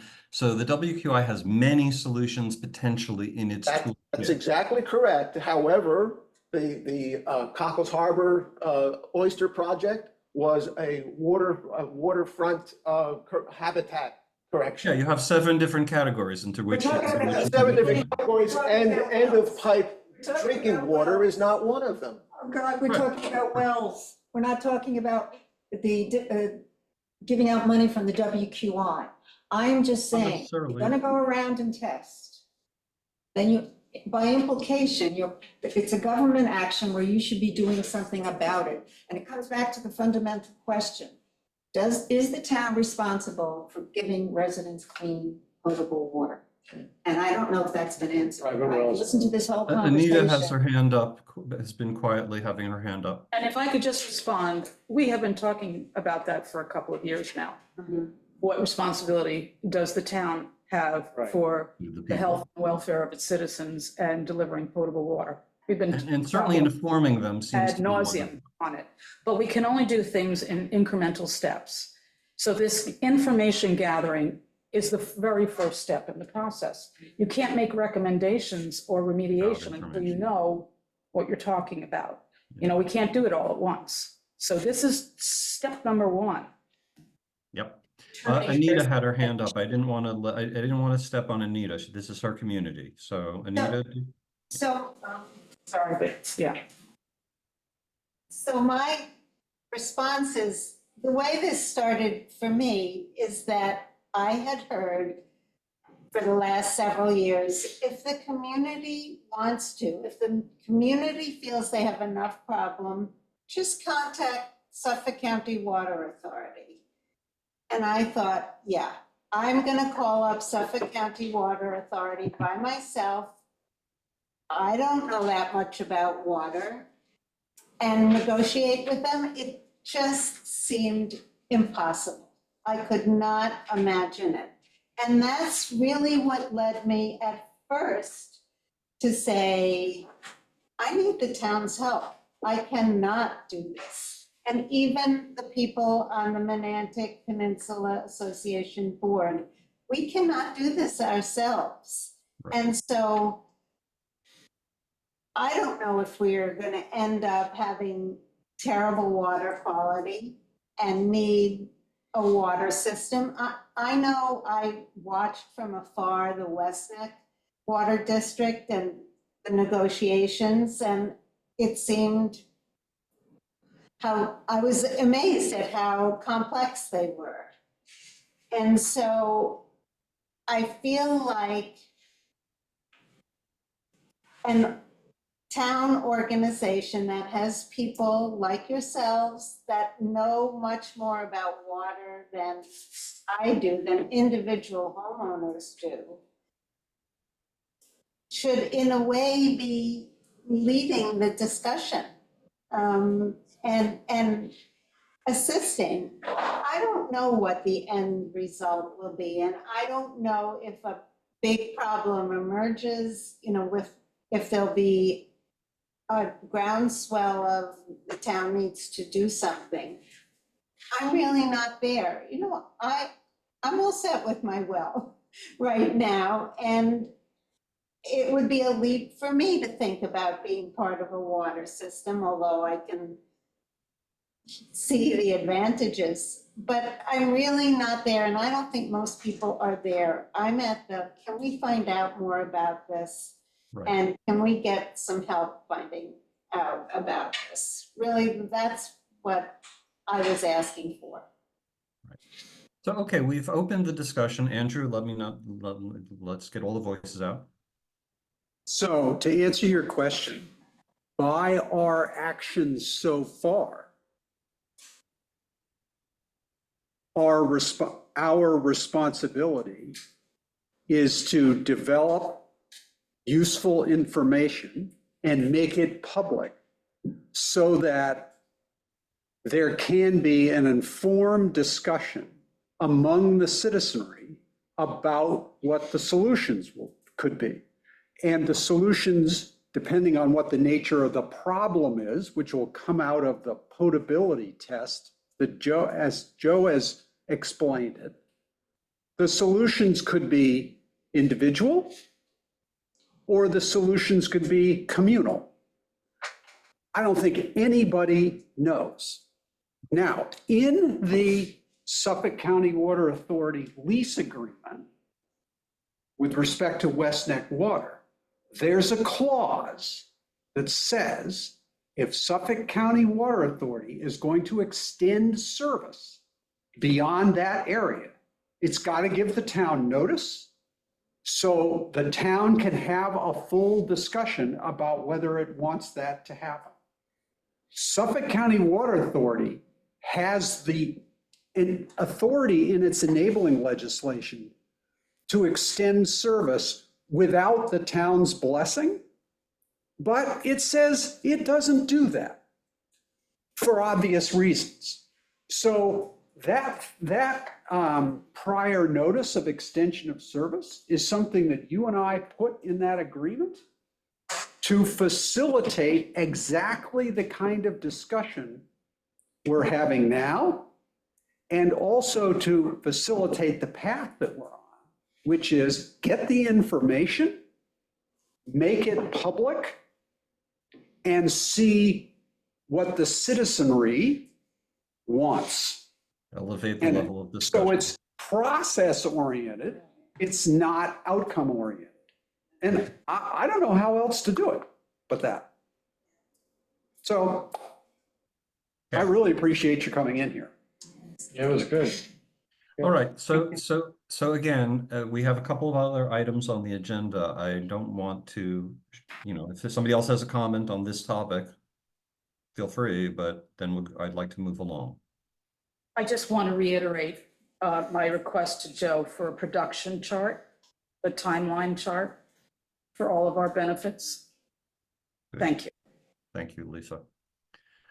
Okay, so we are going to be having one of those events that Andrew mentioned, this time on being smart, about smarter options for future irrigation solutions.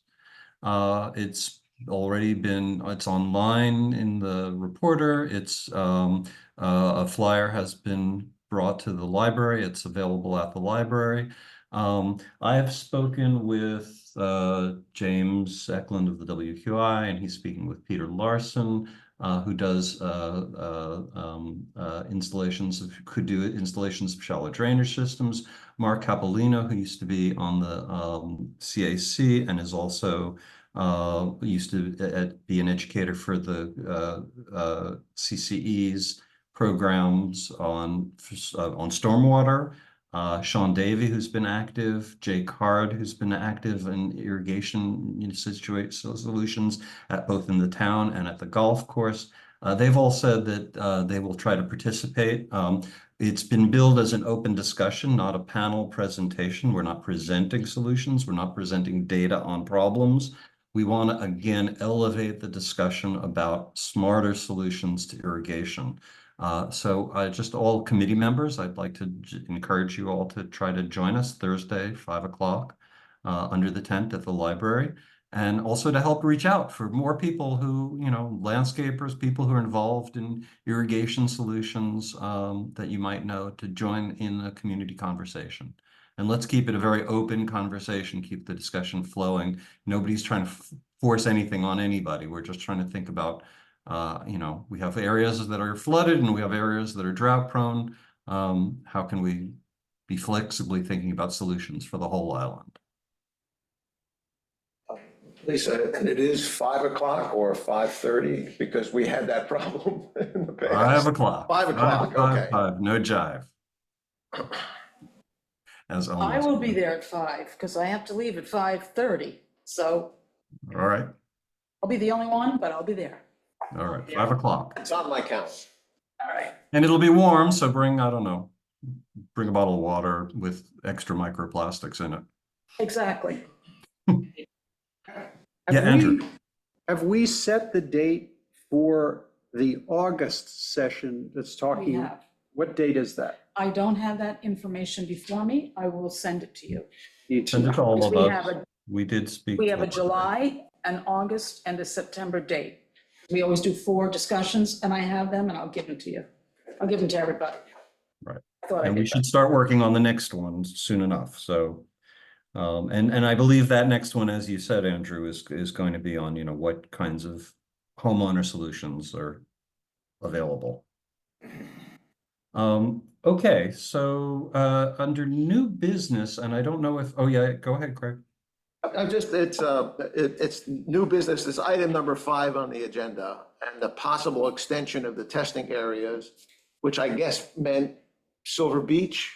It did mean Silver Beach, but it seemed like the thrust of our discussion was that Monantic from Joe's presentation, it seemed that the Suffolk County Health Department preferred a narrow, a target zone that was smaller. All right, because they have a capacity issue in what they can do. Right. But everything that we talked about with Anita probably holds true with Silver Absolutely. Beach, in that the concern is salt water. Yeah. And now Joe has said everything else, which I guess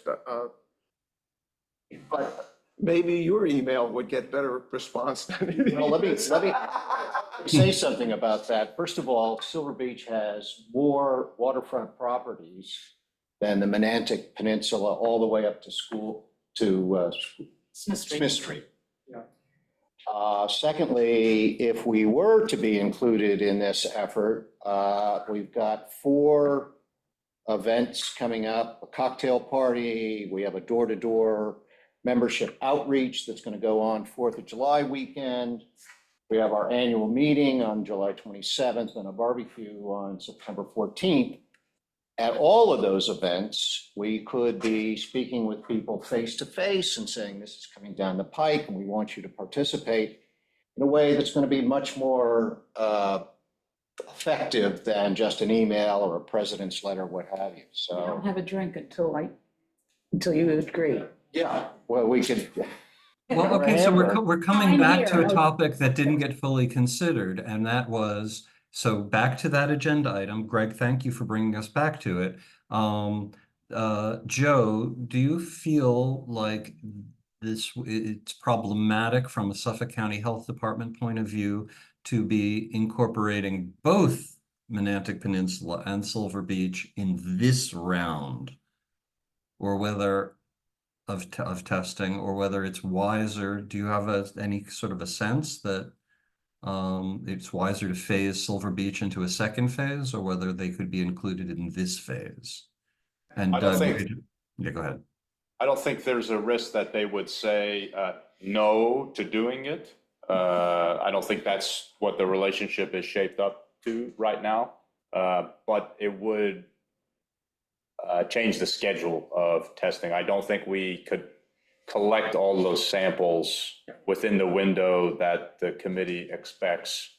So if we included Silver Beach, that testing may happen later, winter and spring. And, there's been calls. I don't necessarily think that compromises the test to the point of not doing it, but there have been calls for having this done on a more expedited basis and keeping the collection range as tight as possible. And so this is more of a resource issue with the county in terms of collecting those samples and the amount of time. I mean, just reasonably, if they only have a handful or probably less people doing this every day, the prospect of adding 200 more stops within the next 4 weeks is pretty difficult. We ran into this problem even with the private collecting company. Yeah, I see this whole topic, depending on how it goes in the future, is we're not talking 1 year, 2 year, 10 years. I mean, I know Hay Beach is interested. They said, Hay Beach, we'd like to get our water tested because we've got some hot spots of nitrates. And Shoreham is probably interested. And there's probably all over the island, all of the associated groups. I can't trigger anymore, speak anymore at this moment. But I think we're talking about, it might be 10 years before everybody, all of the areas get. So your effort now in saying that hopefully we could get ourselves next in the line if this thing is going to happen at all. Your ability maybe to get how many people, how many properties are there? 255. 255. How many of them have RO systems now? How many of them have within the last 2 years a water test? And would you share them with us? Well, let me be clear that one of the talking points for our door-to-door membership outreach is to urge people to get their water tested. Now, if we're talking about 2025, I don't think if someone wants to get their water tested, like I did in the spring, I'm not waiting till 2025. I'm going to get it done now, and I'm going to get it done independent of the town. But that's still data. It's Would you be data. willing to Data, and it share should that? be- Well, that's a question. It is a question. I'm happy to share my data, but I think that's what Greg is. the lads down the road may not want to share their data. No. But the point of it is, I think it's a good point that we're making here, is that I think a lot of people, we've been harping on this in Silver Beach forever. So I think people have been testing their water, probably more regular than most communities. Perhaps. Possibly. It's just because we've been beating them up for a long time on this, about conserving water. It was more had to do with, just conserving water because you don't have it versus water. I think, I'm wondering if more people would be willing to, I don't know how old a test has to be good for you. This has to be just in the same year we're all, or can it maybe 3 years old, the test data? I don't know. Joe and Anita and I had a conversation about this, and I came to the conclusion that it does not matter how far back the tests go, as long as we have the date, it's useful. I'd love to be able to, I'd love to Especially see with the data. saltwater rise. Anyone who It's wants good to to have give it. longitudinal.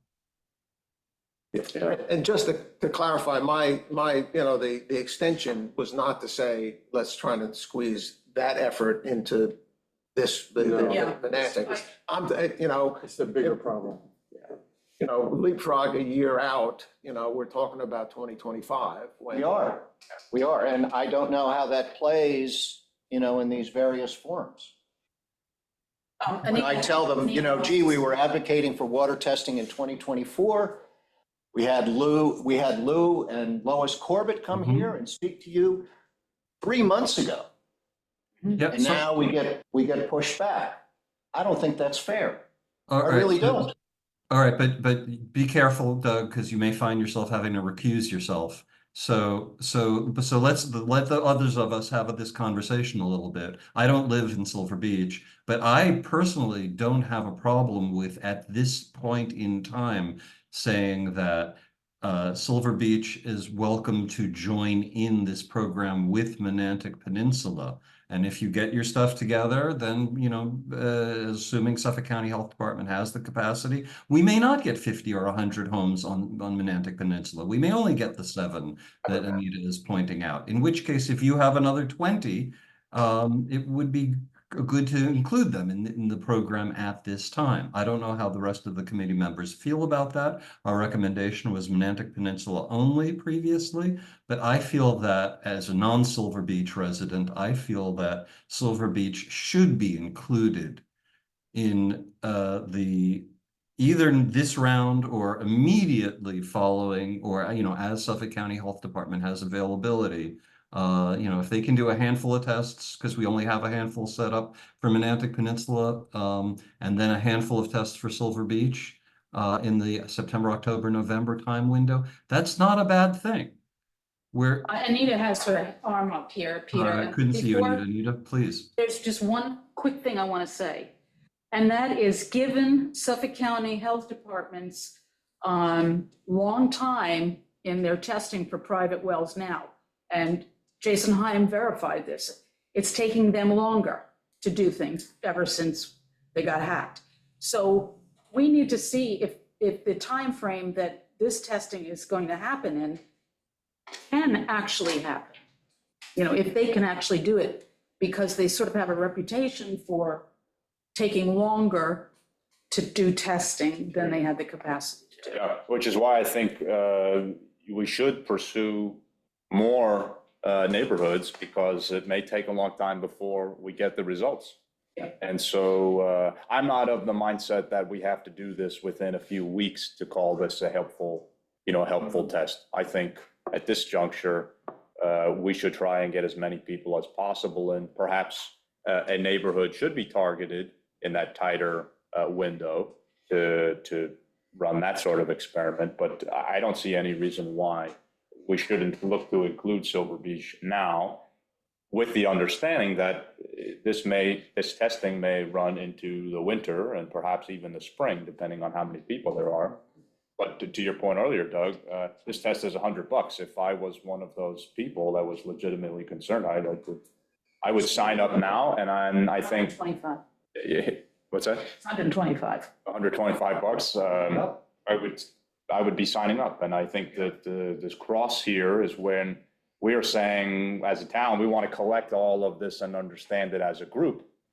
But if other neighborhoods are starting to call and say they want their test, that's an indication that this effort is working, because other neighborhoods now want to take this test, and so we're spreading the awareness, and that means more tests are being taken, and that is better for the overall meeting our goals here. Anita was Anita, yeah, really Anita. trying to Yep. just want to say that I feel like the Atlantic Peninsula has learned from Silver Beach. I mean, the first person I talked to about water on Shelter Island was Ken. And I feel like Silver Beach has shared, their literature with us and really been very generous in leading the way. And I know the idea that Menantic has problems with water has been floating around for years. But I think that Silver Beach should be included too, because for one thing, you could compare and, Mhm. Knowing my association and their association, I think you'll get a good response from Silver Beach, and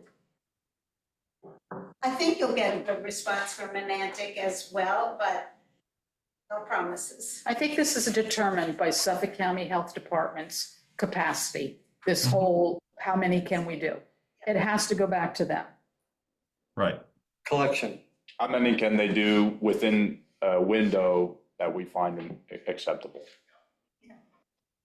All right, so it sounds to me like there may be a motion on the table. I don't know if I sometimes call on Andrew to formulate motions into language, but some sort of I think that we as a group have to decide, are we saying that we would like to advise the WQI that both Menantic Peninsula and Silver Beach be included in this round of subsidized testing? Again, getting the ball rolling, asking people to share their information as openly as they're willing to, and also asking the two homeowners associations to request of their communities that if people have privately done tests, that they share their tests as data with us, whether or not they were subsidized or not. But we know that we have very few tests that have happened over the last decade without subsidizing. So the question, I guess, on the table is, do we want to extend our advisory to the WQI to fund a round of Suffolk County Health Department testing to Silver Beach as well? I think you articulated it well. Good. Okay. So you want to, I would say aye. Aye. And do we have two people recusing, or do we have, are you recusing, Ken? Yeah, I'm abstaining, I guess. I don't know. Yeah, okay, so we have two people who are recusing, so, and do we have a nay? I think that when we're recommending something to the WQI, we should have a clear, this is what we're asking for, this is the benefits to the town in terms of the WQI funding list.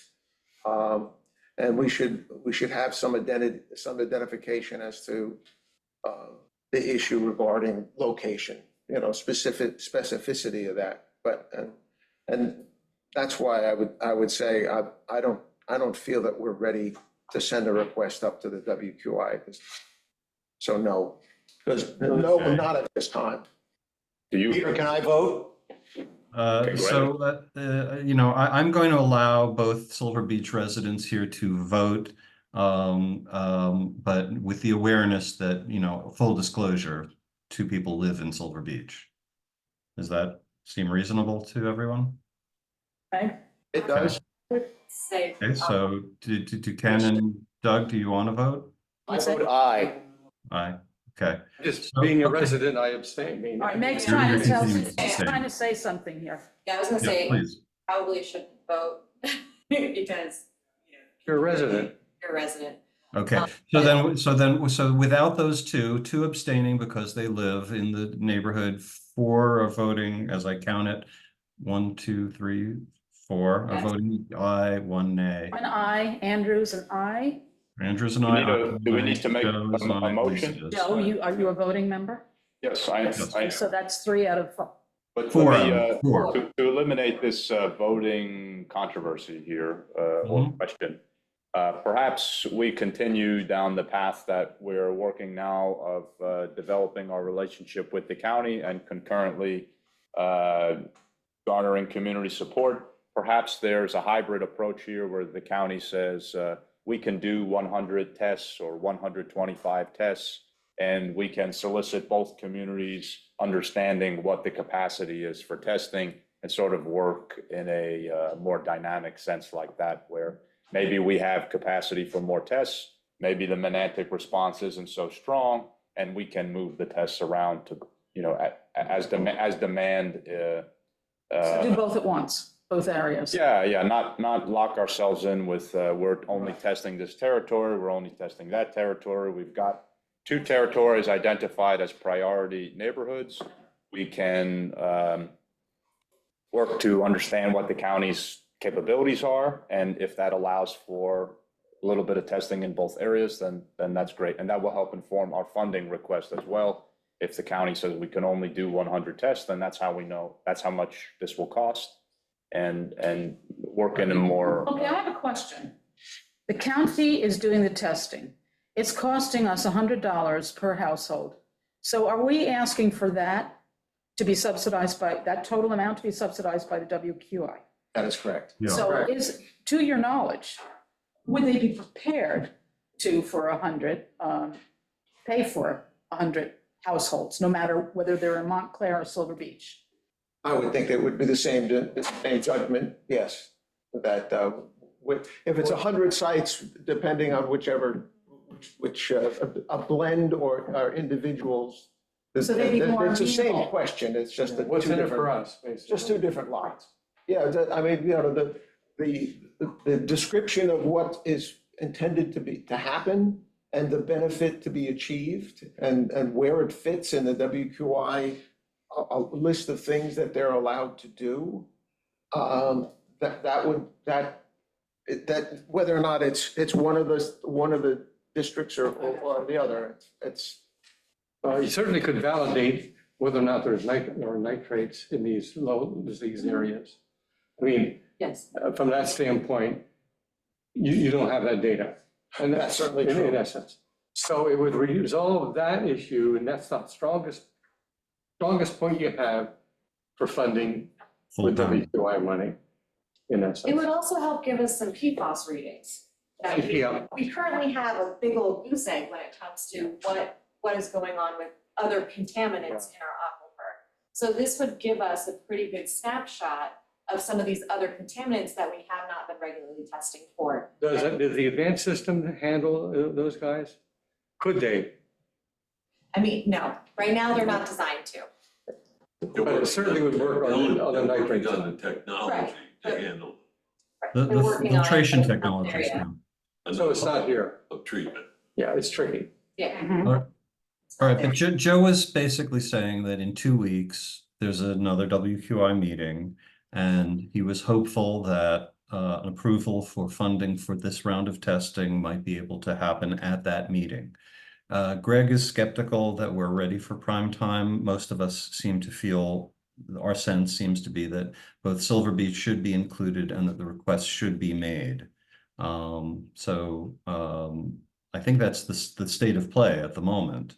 What we can do during this next 2 weeks to help Joe be ready to present that information. Greg, maybe you can help Joe in terms of clarity of the request.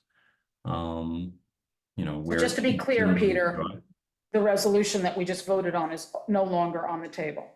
Well, I think that we voted on it and that it's still the same for one, say that we should ask the WQI to fund the tests extended to Silver Beach. So that's still in the works. I think so. Yeah, with Joe's idea, basically. Joe's idea is that we don't have to be, that this is not a final vote, Okay.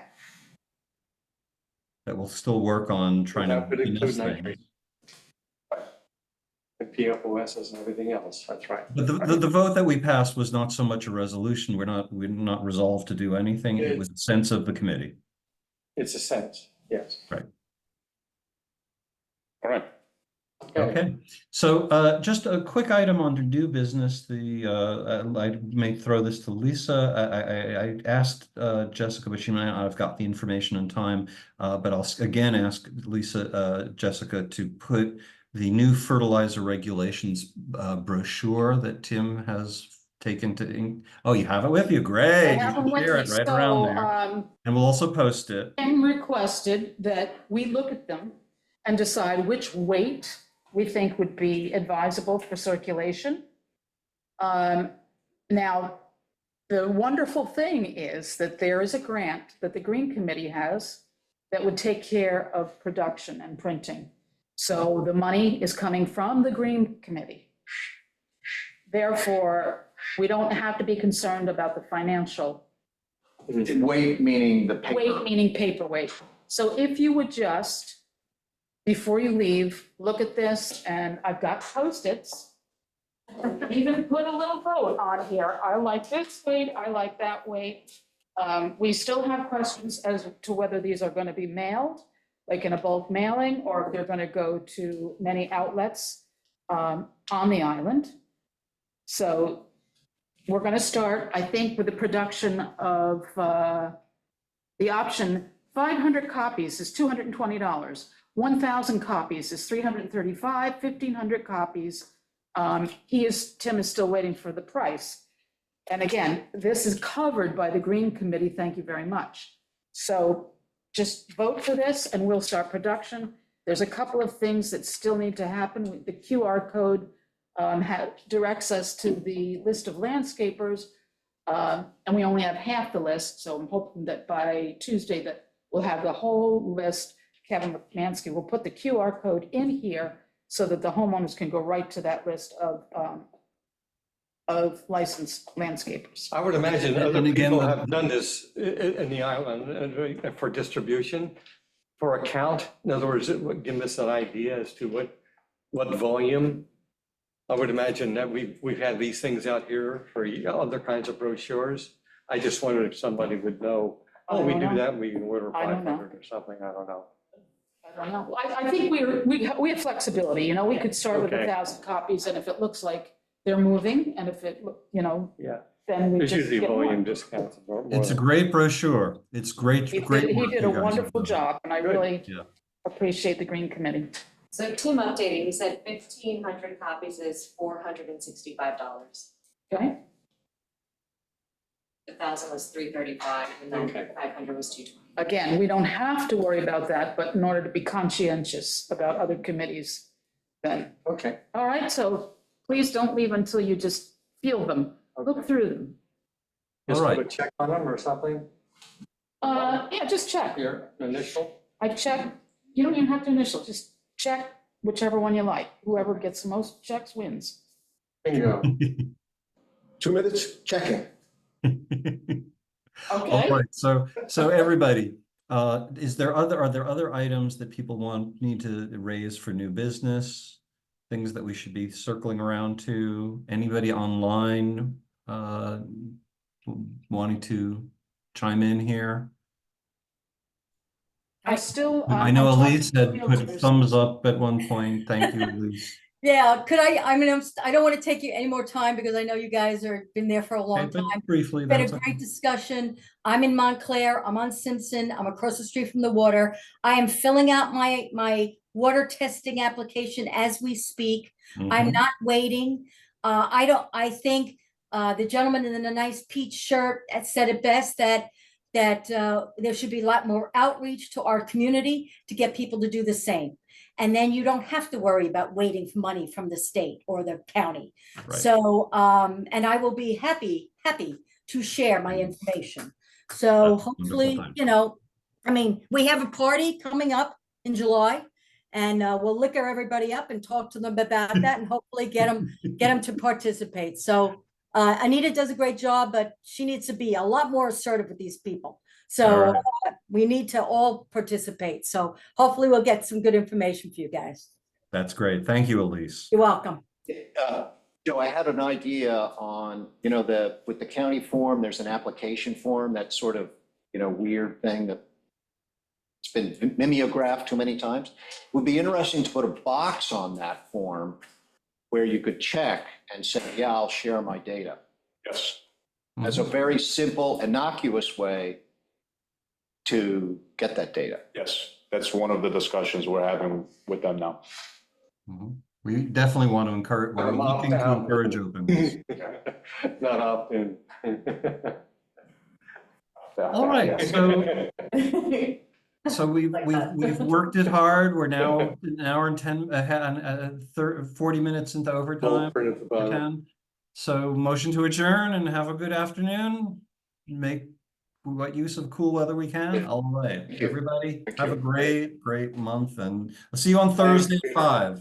Will, okay.